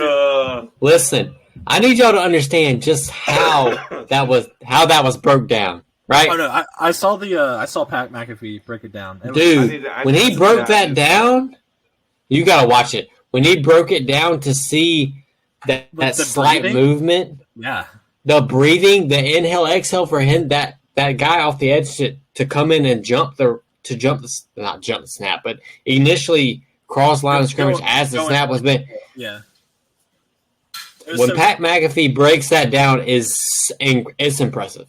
And the fact that you understood what you were looking for, you knew what you needed to do, just goes to show what Bill Belichick, his mindset, and what he was looking for, and how accurate he can be. It just goes to show you how, Cody, be mindful. Don't get big-headed, but Bill Belichick knows what he's doing. I mean, he knows what he's looking for. Why and get mindful about the best coach of all time? Here we go. Well, point proven. That's I think Bill Belichick gets touted as like such a defensive mind all the time, and I know everyone knows that he appreciates special teams, but I don't see him as a defensive mindset. What? I don't. He is. He is. Okay, pause. Hang on. Let me use some different verbiage with that statement. So, yes, he has a defensive mindset, but the fact that he can take what he has, again, Cody, be mindful of how I'm saying this. Do not get big-headed. He can take what he has and can utilize them to what they can perfect. Think about the slot receivers that Bill Belichick has had in the past few years. I agree. He's very grocery bagger number 1. Grocery bagger. Overnight soccer 2. He's very good at finding people and utilizing them in a way that most people wouldn't expect you to, or switching them from positions to help the team better. Because Julian Edelman, he was a quarterback, and when he got called. He went on the nasty and the slot. Nasty and the slot. Yeah, the New Heights podcast, and he was like, Bill called me and said, "Hey, you're a hell of a player, and we're gonna use you somehow." It wasn't as a quarterback. It was as a really good slot somewhere receiver on the field. I'll see you tomorrow. Hey, golly. I that is to his credit, but I think. If we're thinking about what side of the ball that his brain works best on, it's defense. He always has someone coming in and doing the play calling for him. Bill O'Brien, Josh McDaniels. For whatever reason, Matt Patricia last year. I don't understand that one. But he has someone handling the offense side, and he usually handles the defense, or it's his son right now, the old. Steve Belichick. Y'all see him on the sidelines last year? No. Y'all haven't seen the crap out of his bottom lip. Go after we finish recording. Brother. I'm gonna send you pictures of Steve Belichick just on the commitment is hard right now. No, like he's on the sidelines, just like that man knows. Cody knows the freaking janitor's name in the Patriots. Yeah, Gus. We love Gus. See, exactly. Gus. This man knows the Patriot organization through and through. All right. Man, what can I say? It's just. What were we talking about? Special teams. He's such a good special teams minded guy. I don't think there's any other coach that has put such an emphasis on special teams as Bill Belichick. Because that's one of the aspects of the game where you can just beat yourself, whether it's dropping kick returns and letting someone pick it up, or a blocked punt that gets returned for a touchdown. That gets returned many times. Yeah, he knows the in and out special teams, and that's something that he brings to the table that no other coach, in my opinion, can, because it's just such an important part of the game that gets overlooked by a lot of people. 100%. 100%. Amen. Bill Belichick. Let's go. Amen. Nah, not him, but I'm saying special teams. Special teams. Yeah, special teams. All right. But yeah, anyways, moving on. So those are our disappointments as well as our, surprising teams. Next on the list, I think we have next week's or this coming week. Week 3 picks. Big games you want to most interesting games, I should say. All right. Dakota, start us off. With me. Yeah, you. I think a Chargers-Viking matchup is going to be very interesting to watch because stop stealing. You're freaking cheating. Anyways, these two teams need to show something. They both need wins. Yes, and this week Yeah. This week is going to be a dog fight, I think, because they both want to get in the win column. Justin Jefferson has been freaking working his ass off, 300 yards in 2 games. Justin Jefferson has been working. Both teams I had going to the playoffs. They need a win, both of them. And so I think that's going to be a dog fight of a game to watch. It would be hilarious. Both teams need to win. They go out and just suck and tie. Dude, they pull a Colts in Texas. Dude. Just like a quick thought process. Does it feel accurate that most of the time when there's a tie, there's some sort of AFC South team in that tie? I feel like every time there's a tie, it's either the Texans I think you're or right. Colts. I think you're right because I'm pretty sure the Titans and the Bengals tied one year. And so I feel like it's always one of you guys. Ever since the tie has become a little bit more prevalent, dude, the AFC South has to hold the record for most those freaking ties. Because let's see. Dude, no y'all way. Y'all keep talking about Mikey. What's one of your games? One of them, I have 4. I'll give 1. Nice. I think. All right, hear me out. I think the Colts and the Ravens is going to be very interesting because the Ravens, from a defensive perspective, has been giving me a lot of questions. I think that same with the if Anthony Richardson is, I highly doubt he is, but if he's good to go, if he's got the Dolphins sports medicine team working behind him, then Anthony Richardson's going to be good to go, and I think that game is going to be very interesting. Just because I think it's a smash mouth matchup for me that I think is going to. I don't want to say last team that has the ball wins it, but I think it's going to be a lot closer than what people expect because, as you know, the Ravens in the offseason came into this season with what I believe was a lot of high hope and what I think what they were capable of because of what they had. But when you got Dobbins go down with the Achilles injury and then you just get beat by a Commanders team that's got a Sam Howell at quarterback, and then you've also got beat by we were so wrong. Who have they beat? We were so wrong. So what they've won. So what they beat the Texans 25-9, right? And then they beat the Bengals 24-27. And I think that the last week's matchup was very confusing to me because coming off the Bengals against the Browns in Week 1, we didn't know what the Bengals were, what they had, what they're capable of after playing the Browns and being held to as low points as they were, and then going into playing the Ravens and only losing by 5, 6, 7, 3 points. So it's interesting to me to see what the Ravens are really capable of. I don't know. That Ravens Colts matchup has got my eye. So. Oh yeah. I looked at this week and I had a hard time picking games that I was interested in. Me too. I looked at this. I was like, "What the? That's true. What actually? You've got multiple teams that's got the spread by double digits. Come on, what? Yeah. I was doing my pick'ems, and I was like, "What the heck is this?" I looked at that. I think I picked one game out of my pick'ems this far on Pigskin Pick'em because I was like, I don't even know how to approach this. I think I picked one team and I got out of it. I was like, let me reevaluate. Yeah. I literally picked the Patriots Jets just because I'm a Patriots fan. I was like, they're on my. Yeah. That's on my. That's the battle of the defenses for me. So like my reasoning for that is like, can the Patriots bounce back because they need to? And I think I had to double check the stat, but going into this game, the Patriots have won the last 15 matchups between these two teams.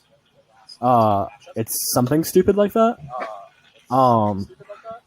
And can Zach Wilson win them the game and be the guy? Zachy Wilson. I also have the question of who will the Jets bring in? Do we think they bring in another quarterback?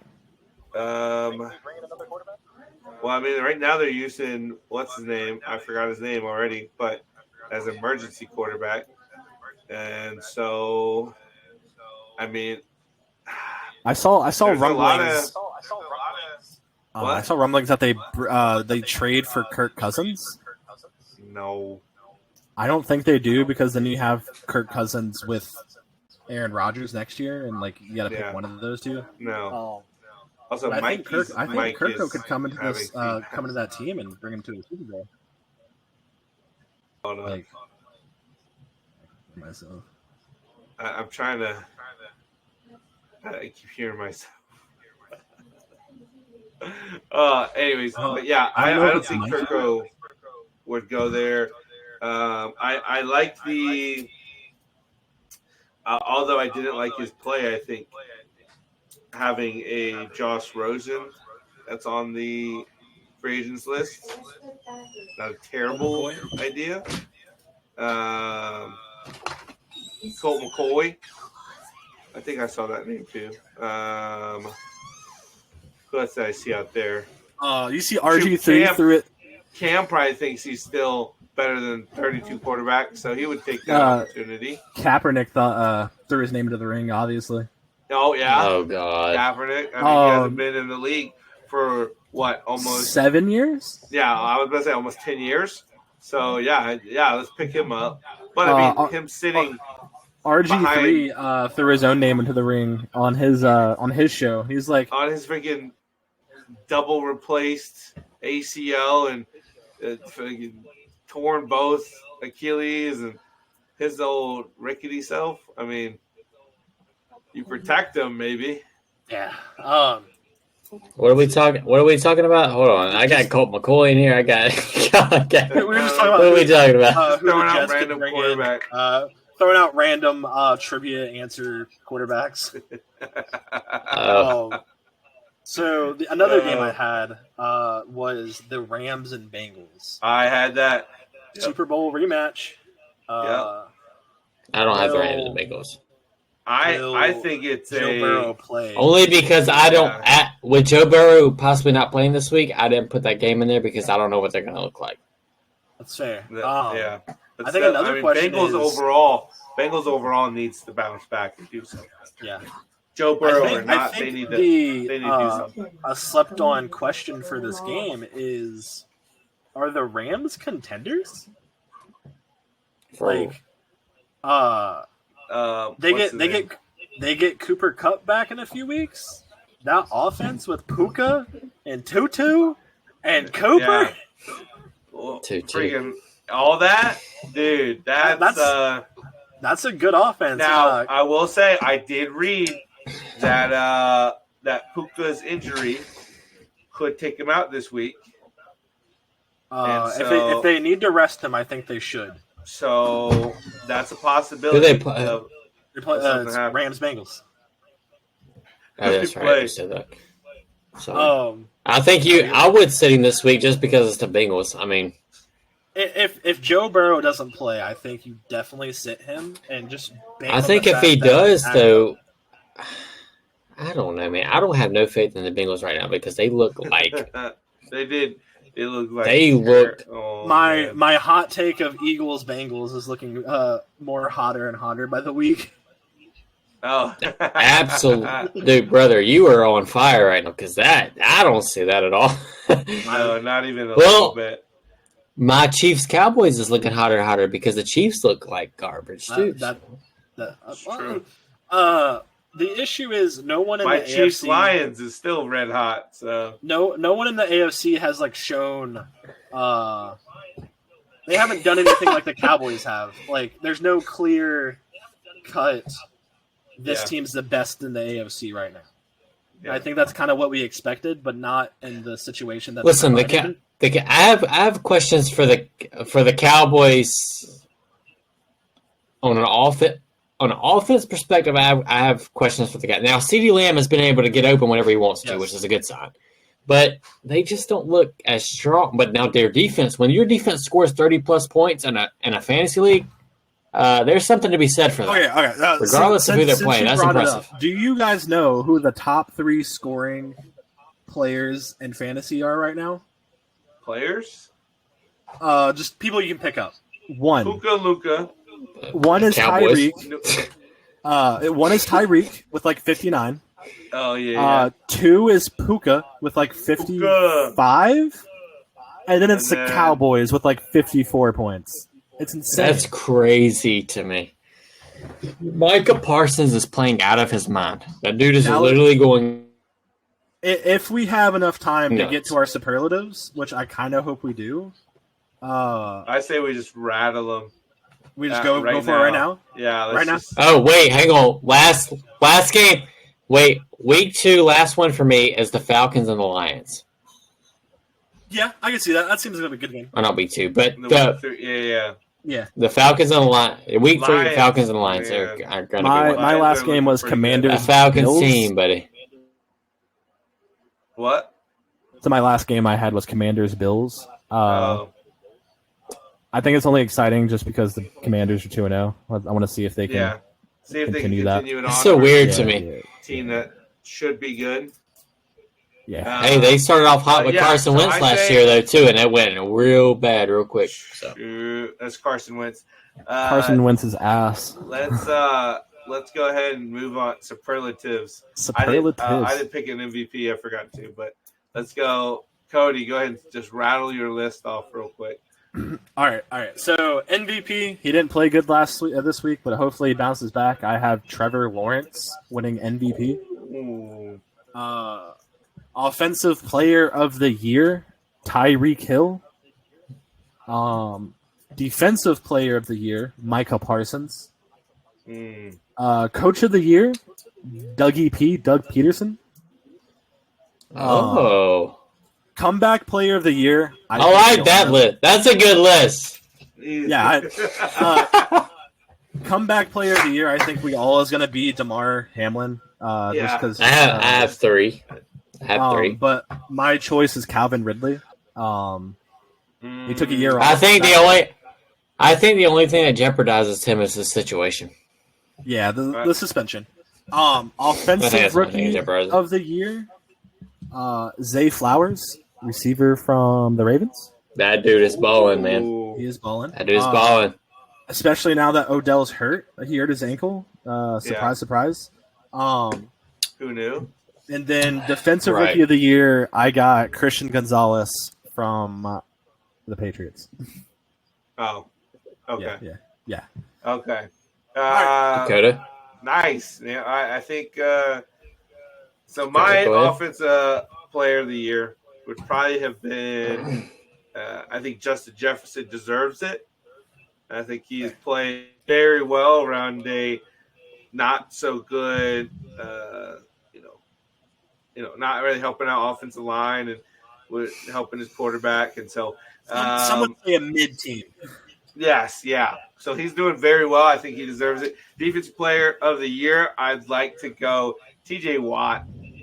Looks very good.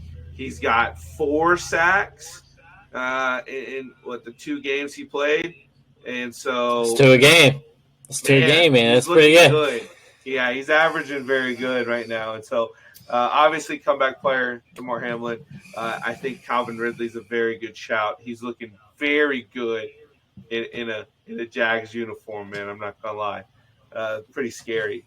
I think offensive rookie of the year is Puka, just for the pure surprise factor of him just going off. So I definitely made this list before.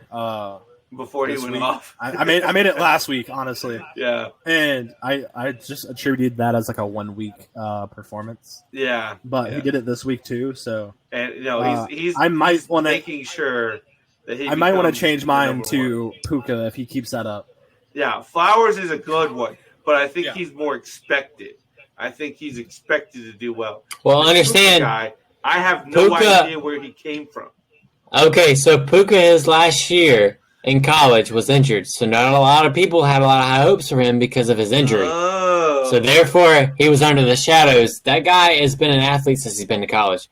and I will take that with me. Where'd he go? I don't want to So- insult his name or anything, but can we just appreciate how fun of a name it is? 100%. That's Puka. an NFL name Puka. right there. Puka Nakua. Puka Nakua. Ball. Puka. Mikey, where did he go to college? Who? Puka. Puka Nakua, if I'm not mistaken, went to college at hold on. I gotta get it. You better Hold on, let me search think. that He didn't thing. play. I'm not gonna search it. That's cheating. All right, I have it that's pulled okay. up. I'll search it. I'm the college guy. Washington, I think. I'll give you a hint. He played at 2 different colleges.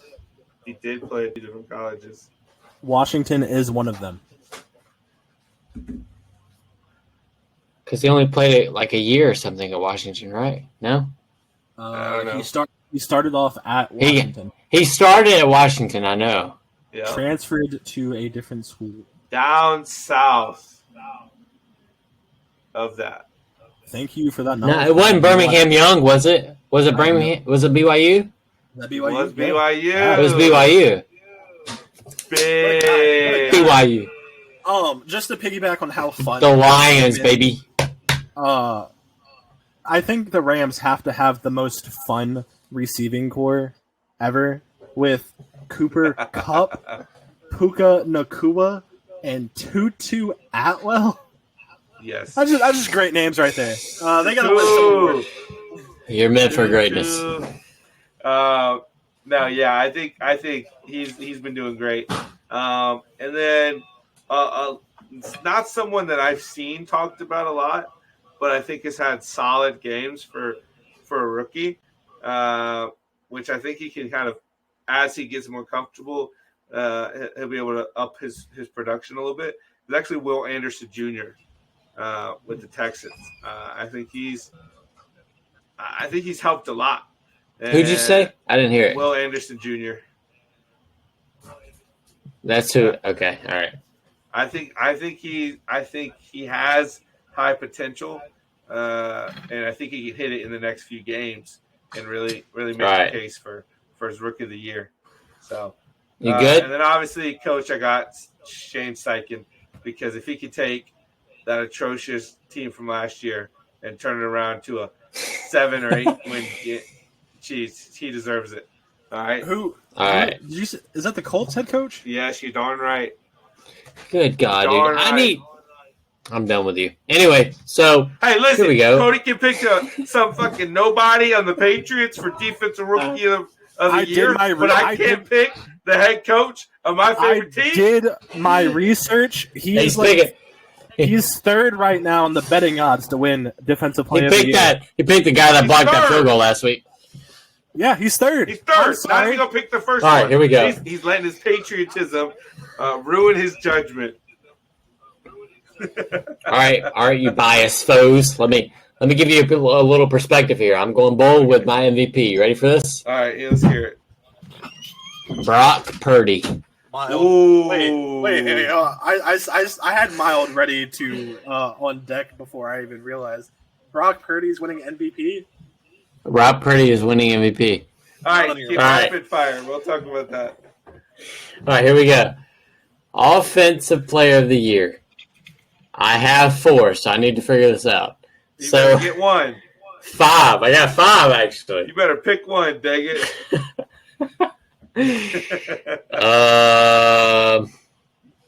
I'll do 2. All right. This guy. CMC and Tyreek Hill are my 2 for Offensive Player of the Year. Okay. Defensive Player of the Year, I have T.J. Watt and Micah Parsons as my top 2. Now I did mention Patrick Surtain the second because I think he's the best corner in the league. One of the best top 2. Patrick Surtain is probably top 2 corners in the league, and then I put Nick Bosa as one as well. Coach of the Year. I'm gonna name 2, and then proceed to 5 name more. Coach of the Year, I have Danny Boy Campbell and Doug Peterson. Doug Peterson. Doug Peterson. Bias, bro. I had Robert Salah on there, but I took him off after A-Rod got hurt. Anyway. We can't count that against him. I think Robert Salah has done a very good job of what he has, though, to be honest. I think he's well worth the mention, in my opinion. I think if the Jets go like 8-9, I think he might have a chance to win it. Because if they go 8-9 with Zach Wilson, they probably would have went like 12-4 with A-Rod. Yeah. So comeback player of the year, I have DeMar Hamlin, obviously. I put Calvin Ridley, but I put him as honorable mention because of the reason that he was gone. And then I also put in there Breece Hall because of his injury that he's coming from. Offensive rookie of the year, I have Bijan, my boy Robinson. Bijan is I forgot about Bijan. Yeah, me too. That man, yep. And I also put in here, I think Bijan is my top. I put Zay Flowers and also Jordan Addison for the Vikings. Addison's a big pick. Dude, that's a great addition for Justin Jefferson on the other side of the ball. Yeah. I think we need to see more from Addison other than just distracting from Jettas. What are you talking about, bro? He's been in it. He scored 2 this last game. Addison did. And I'm not gonna lie, I'm just talking out of my ass. I need to go look at the stats. I put Puka down after this week. I had to. I couldn't help it. Yep. And then I put Dakota's boy Anthony Richardson down because of what he's been able to do since he's got there. Defensive rookie player. Oh, yeah. Sorry. No, he's in our. So AR Anthony Richardson is a honorable mention for me in that category, but I had to mention him just because of what he's been able to do thus far. It's just not something that's normal, and that's something you see every day. And that's what you're seeing from the other rookie quarterbacks. Okay, all right. Pipe down. All right, anyway. defensive rookie of the year, I put Will Anderson Jr. And Devin Witherspoon from the Seahawks. I'm a Seahawks advocate. We already did this from the start. So, any relation to Reese? Who? Witherspoon? I'm not really sure. To be honest, I don't know. I put Jalen Carter as an honorable mention for defensive tackle for the Eagles. Big. I think right now he's leading the betting odds for defensive rookie of the year. Who? Jalen Carter? Yeah. Which, I mean, I only picked him because of where he came from and how he played. Dude's massive. Dude is massive. Yeah, he also benefits from playing on a really good defense. True. All right. So, where do we go from here? Let's rewind a little bit and go back to your offensive player of the year. No, MVP. His MVP. Oh, his MVP. Brock Purdy MVP. Brock Purdy as MVP. Ooh, what? See, I don't know. I don't feel what is the saying here? What is the saying here? What's our saying in this podcast? We love football? We love football? No. The sub-saying. Enlighten us, sir. The tagline, if you will. How do you know? No. I know what it is. I need y'all to remember this. I was setting it up for you. It's hot takes and big mistakes, and I think you just hot takes, big mistakes. Brock Purdy has all the weapons that he needs to be something prolific and something great, and to turn him into something that we might not agree with, but we'll turn it MVP caliber. Yeah, that's the leadership. That's the leadership of that team. He is. The PowerPoint of our superlatives is going to be hot garbage. Just all over the place. Also, for everyone else listening, Cody, can you explain why we keep referencing this PowerPoint? Yeah, I don't think we explained. I explained it a little bit earlier, but shout out for my best friend Christian. He watched the first podcast and made at least one PowerPoint about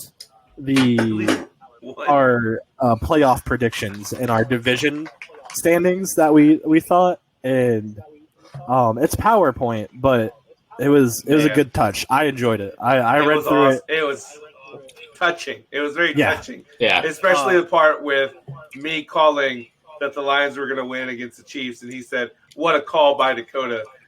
Big by me, huge by me." Just letting everyone know that. Big shout out to him.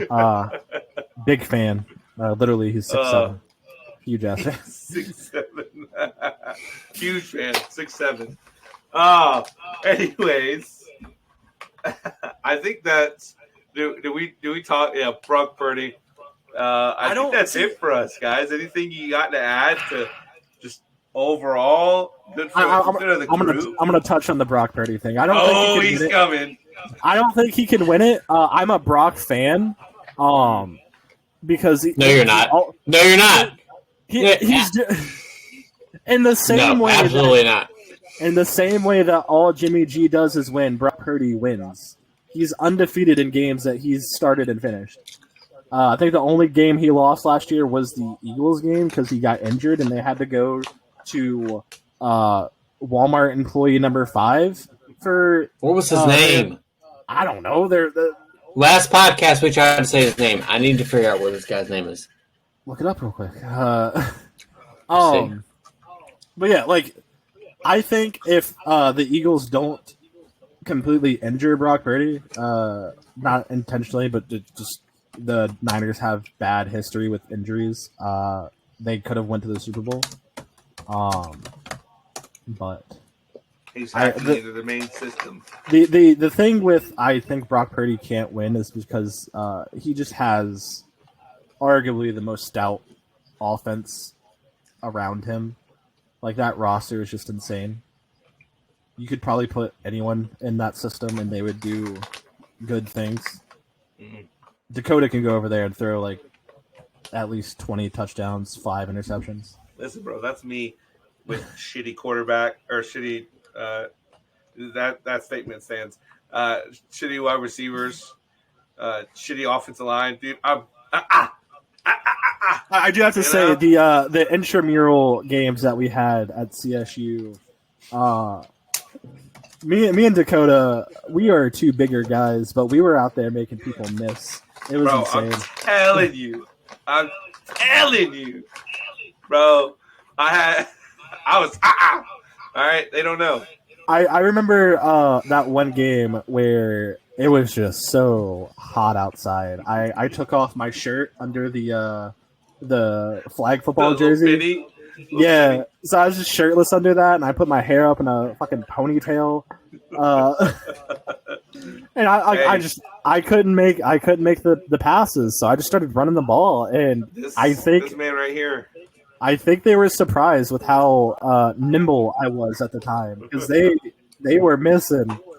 Oh, we didn't win, but no, it was fun. I don't think we won a single game, but no, definitely not. It was fantastic. It was glorious. But a whole nother steak. You guys got anything else? Any more hot takes? Any more mistakes? Mike yes. is saying yes. Oh, okay. Go, Mikey. What you got? Everyone's eating. I feel out of place. I'm eating Nerd Gummy Clusters, sponsored by Nerd Gummy Clusters. It's fine. Don't worry about it. Not Anyway, sponsored. So, for HR just told me we're not actually sponsored. This podcast is not affiliated with Nerds. You're right. You're right. Okay. We're trying to build that. Know that. Anyway, we're trying to build that.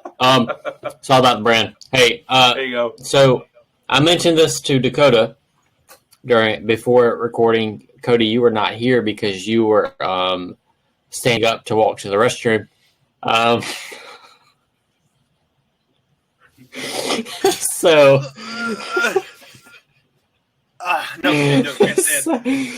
So. Oh my god! I physically cannot. So stand up for myself. Yeah, it's due to his hemorrhoids. They grown all the way to his legs. It's terrible. It's terrible. I need y'all to stop. Anyway, all right. Anyways, so So I wanted to start implementing this thing called. There's a few other guys that do it. A group of guys that do it. It's called Best Bet. Okay. And you pick a game. You pick a game throughout the week that you think is going to be the most surprising in regards to outcome and finish of the game. My best bet for the week is going to be the Falcons-Lions, and I think the Falcons beat the Lions. And that is my best bet. So, but you sprung this on me last minute. So basically how this works is... Let me look at the match. So basically how this works. Pick your matchup. Make your best bet who you think will be... Who's an underdog that might or maybe prevail, that you have confidence in prevailing in that situation or that matchup that they're playing. And you make a best bet on that. We're not betting any money. We're just betting best record by the end of the season, if that makes sense. Right. I'll be in charge. Yes. I'll be in charge of keeping the records. Let's see this week. Let me pull this up here. Okay, so we should put a gentleman's dollar on this. I don't know if you guys have ever done a gentleman's dollar bet. But it's you bet just $1. And the losers have to sign the dollar. So I think that'd be fun. I like that idea. Dakota being in Michigan, that's an issue. We'll mail it to you if you were the winner. Yeah. That's so stupid. Fax it to me. Anyways. So we pick a game with an upset, basically. Yeah, basically.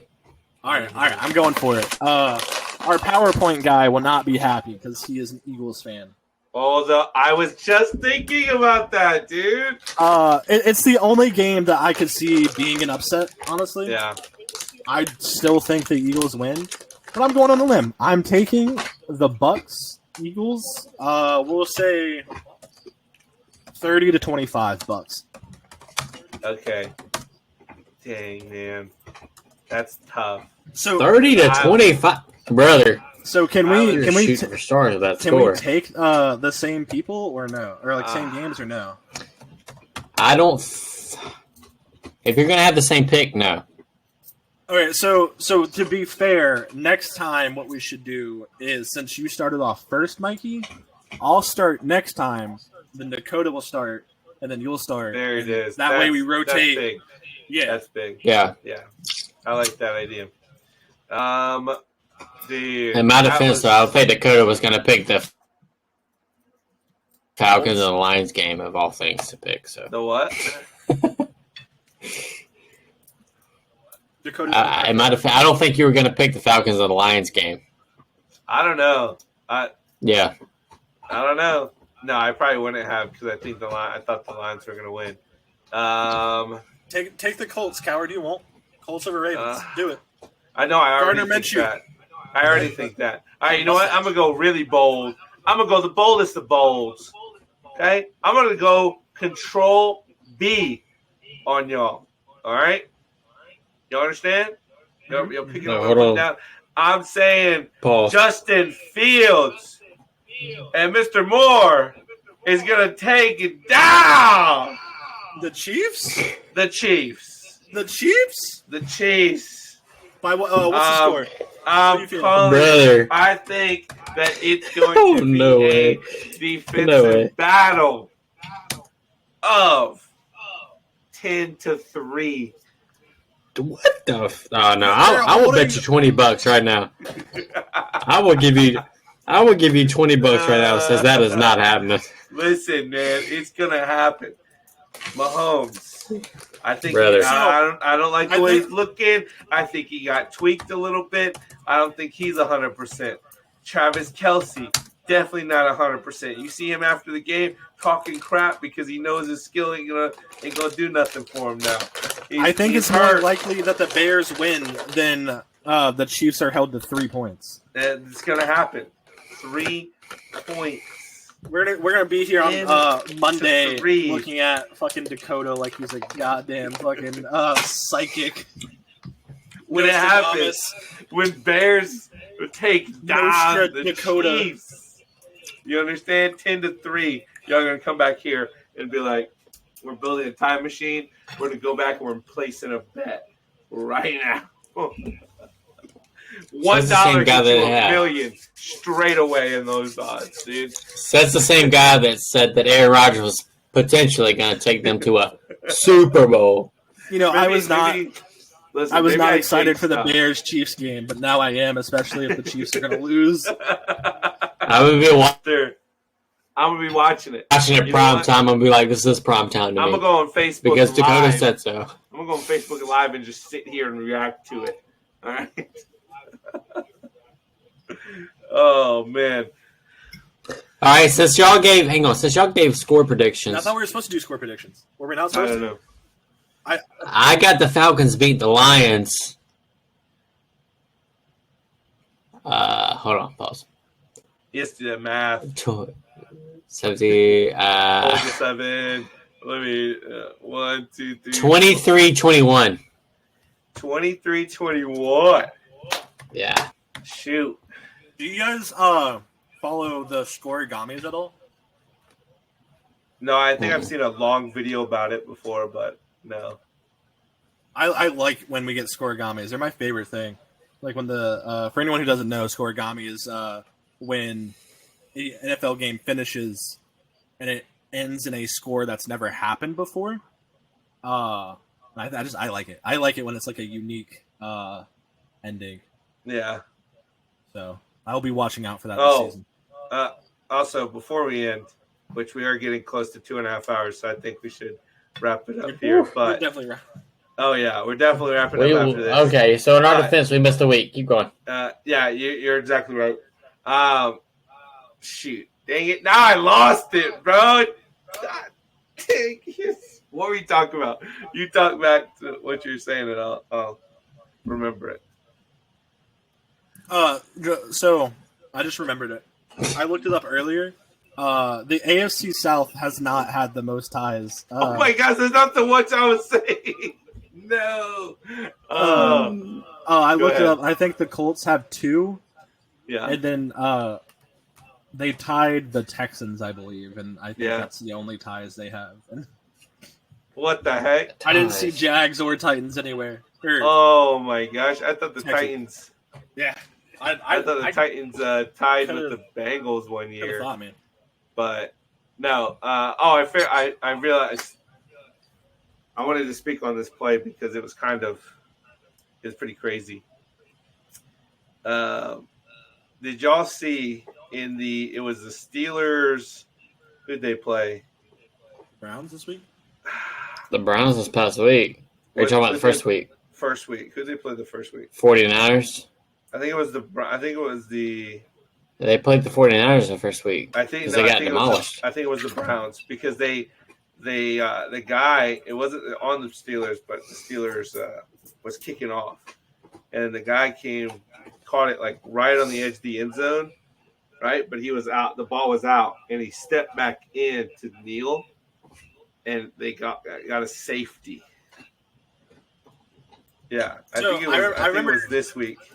I know what you're talking about. I remember seeing a TikTok about it, but I didn't remember. I didn't know it was happening in the TikTok. Yeah, that's wild. I can't remember. Dude, I think we saw the same TikTok. Yeah. But that's insane. Stuff like that, and then another play, because I'm thinking about it, is the touchback. I think it was Amon St. Brown. I love Amon-Ra. It's either I think it's either Lions or Almond. I can't remember. Spell it. Amon-Ra. AMON-RA. He caught the ball and got knocked out reaching to the end zone. I think it was either him or was it Justin Jefferson? I can't remember. But it was one of those because I remember having him on my fantasy team. It was the dumbest thing because he was reaching out, right? He's reaching out to hit the pylon. Yeah. Misses it, but it's like the ball's not really in his hands. Yeah, right? that was Jetta's against the Vikings. Yeah, okay, there we go. Because one of those Jettas two. was like, it was all me. Yeah. Dude, that was rough. Like, Yeah. it should not have been a touch. I don't know what kind of rule that should be, but I don't think that should be a touchback in that situation. I don't know. Speaking of plays, did you guys see the last play of the Patriots game where Cole Strange should have got that fucking first down? He got robbed. Dude, I will say, as a former offensive lineman, I wanted it for him. I wanted it for him. I love offensive linemen. Okay. I know I messaged you guys about it, but did y'all see the play where Mahomes threw it to his lineman? I love that play so much. It was what, like 2 years ago now? No, it was this week. It was this week. No, it was not. Yes, he against the Jags. Yes, yeah, he was getting pressured. He did it again. Oh, I must be talking about a different one because I remember he did it. Yeah, so look it up after this. But Mahomes was getting pressured, so I guess he threw it to what he thought was a receiver, or it was just to someone in his team's color. Yeah. He threw it to his lineman, and the lineman caught it, and he just like stood up, held the ball. He's like, I can't do anything with this. Like, this is illegal. That's so funny. It was hilarious. Well, please look it up. When we have a media expert, we're gonna have videos of this. I promise. Yep. Yes. We have a nice little person in a booth putting on. Here's the link to the video immediately. Maybe we can pull Gus from Gillette Stadium and have him be our media. There you go. There we go. Last thing, I'm keeping records before we go. So we got best bets, right? I've already got those written down. Now I've got 4 games. I listed 4 games that we're all gonna pick a team to win out of those 4 games. Each of those games. I'll keep the records for me. Jets, Patriots. Cody, who you got? Patriots all the way, baby. I already put that down. Dakota, who you got? Jets, Patriots. I think I'm gonna have to go with the Jets because I hate the fucking. Ooh. Wrong. Mikey, who you got? I got the Patriots. I think Mikey said I got the Patriots, bro. All right, you got deep voice. Don't let him. No. I've got. When Mikey dipped out, I've got that. Hey, Cody. Yeah. Just for your information, I got the Jets winning that football game. Anyways, wrong. Cody, Falcons and Lions. Who's winning that game? If I could run, I'd run through a wall for this man, Dan Campbell and the Lions, baby. Oh yeah. All right, Lions. That's something we who Dakota's got. It's the Lions. I have the Falcons. So there's that. All right, and then the last 2 right here. Cody, between the Chargers and the Vikings, who you got? I'm gonna be hopeful. I want the Vikings to win. I like the Vikings better than I like the Chargers. Ooh. Kirk, go. Jay Jettas and Kirko are my guys. Kirk, go. Also, you got the Vikings. Oh yeah, you got the Vikings too. Right. I think we all got the Vikings in that one. Oh yeah. So, in the last game, I already know who Dakota's got in this game. The Vikings or the Colts and the Ravens. Sorry. Yeah, Colts. It's Colts. I wanna support you, Dakota, because like you. I'm not a shitty friend. I want to support you and your team. But I just gotta be honest and be the Ravens here. I don't think. Wrong. He said he was going to support you. Wrong. I want to support you guys. I was supporting the Jags all week against the Chiefs. Hey, pause. The Jags are not in this conversation. I need you to keep that out of your mouth. Thank you. Yeah, they're not in any conversation because they're mid. Shut up, stupid. All right. I picked the Ravens. All right, so I've got. Okay, we know. We're aware. Me right. They're not in the conversation. Me also picking 3 people from the organization for my superlatives. All right, so what's the Thursday night matchup, by the way? Come on, who picked 3 people? I picked 3. I picked the Dougie P, Trevor Lawrence, and Calvin Ridley. Yeah. Who's the Thursday night matchup? Do we know? Oh, I just saw it. It was something some stupid. game that should be flat. It was trash. I remember saying that. Oh, Giants, Niners.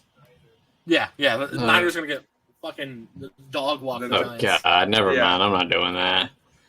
Yeah, no. So I was gonna say pick your Thursday night pick, but we are gonna pick the Niners. So. Yeah. We've been saying for the past 30 minutes that we're gonna wrap this up. Oh, I know. It was like, oh, we get that time. This will be the last thing. Last one. Oh man, this ain't. All right, we're done right here. We're done. Dakota, take us out. Oh, all right. Well, this has been We Love Football, where we love football. Oh yeah, there we go. All right, try that again. We're leave it in. Leave it in. This is for character building. All right, and it's like, when I say we, you say love football. All right. Thank you for joining our podcast here at We Love Football, where we love football. Love football. He's lagging a little bit. That's okay. He's running Internet Explorer over here. Where's the Boston? He's got the spirit. That's all that matters. Thank you guys so much for watching. This has been Cody, Mikey, and Dakota. Have a great one, and peace.